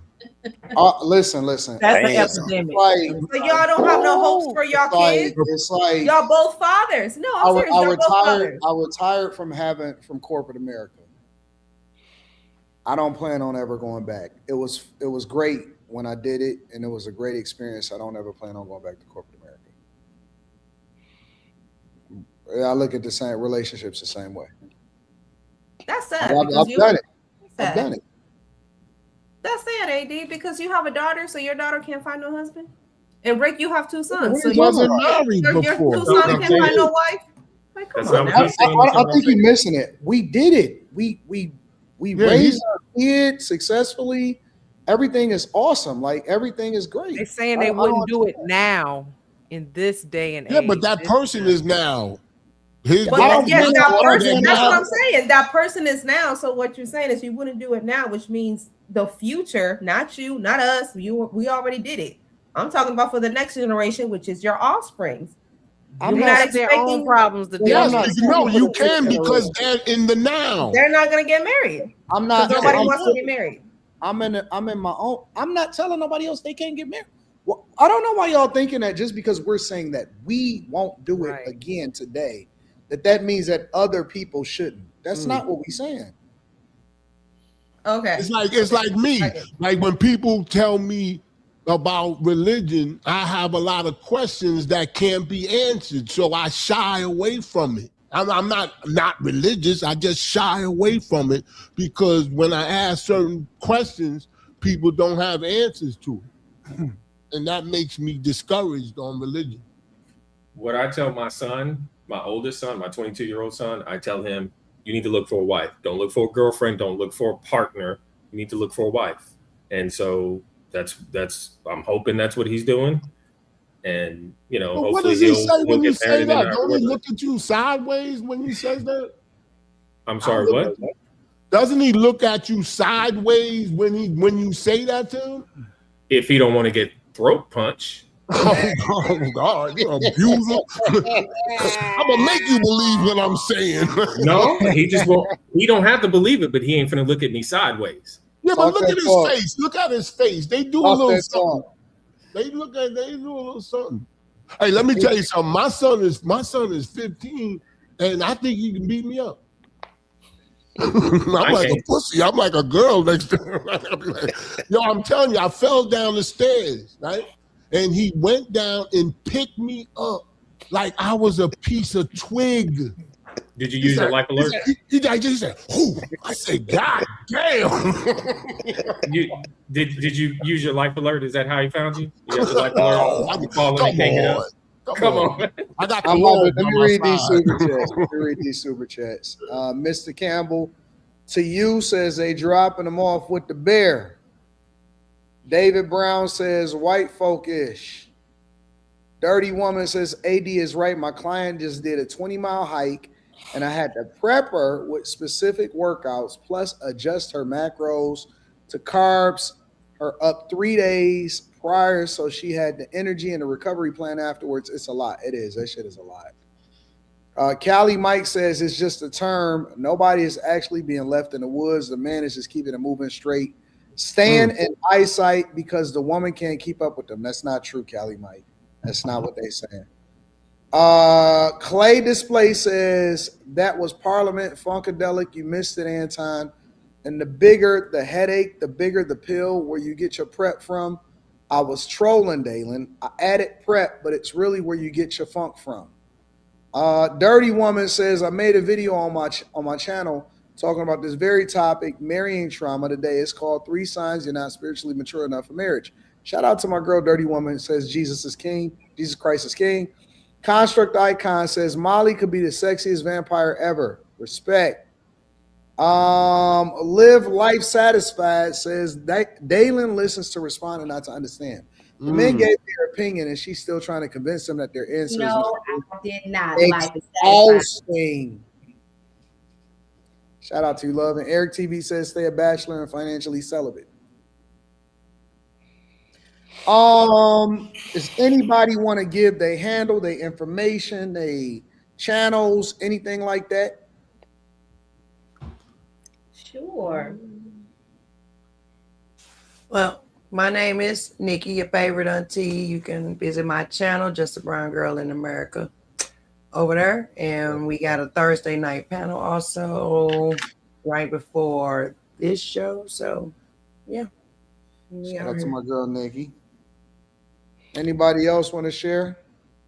I just wanted to say, give a shout out to, since it's Black History Month, James E. West, the inventor of the electric microphone, a technology used in over 90% of microphones manufactured today. A black man invented the microphone. That's what's up. Why you ain't shout out Anthony Johnson? Who's that nigga? Who's that monkey? Oh my God. All right. Well, I'm Mimi. You can find me. Hush Shampoo. Hush Shampoo. We need no more of that. No more of that. Don't trigger me, bitch. No more of that. Don't start. Don't start. We about to go. About to go. All right. I heart Mimi B on all platforms, TikTok, Instagram, all of that good stuff. Yeah, that's me.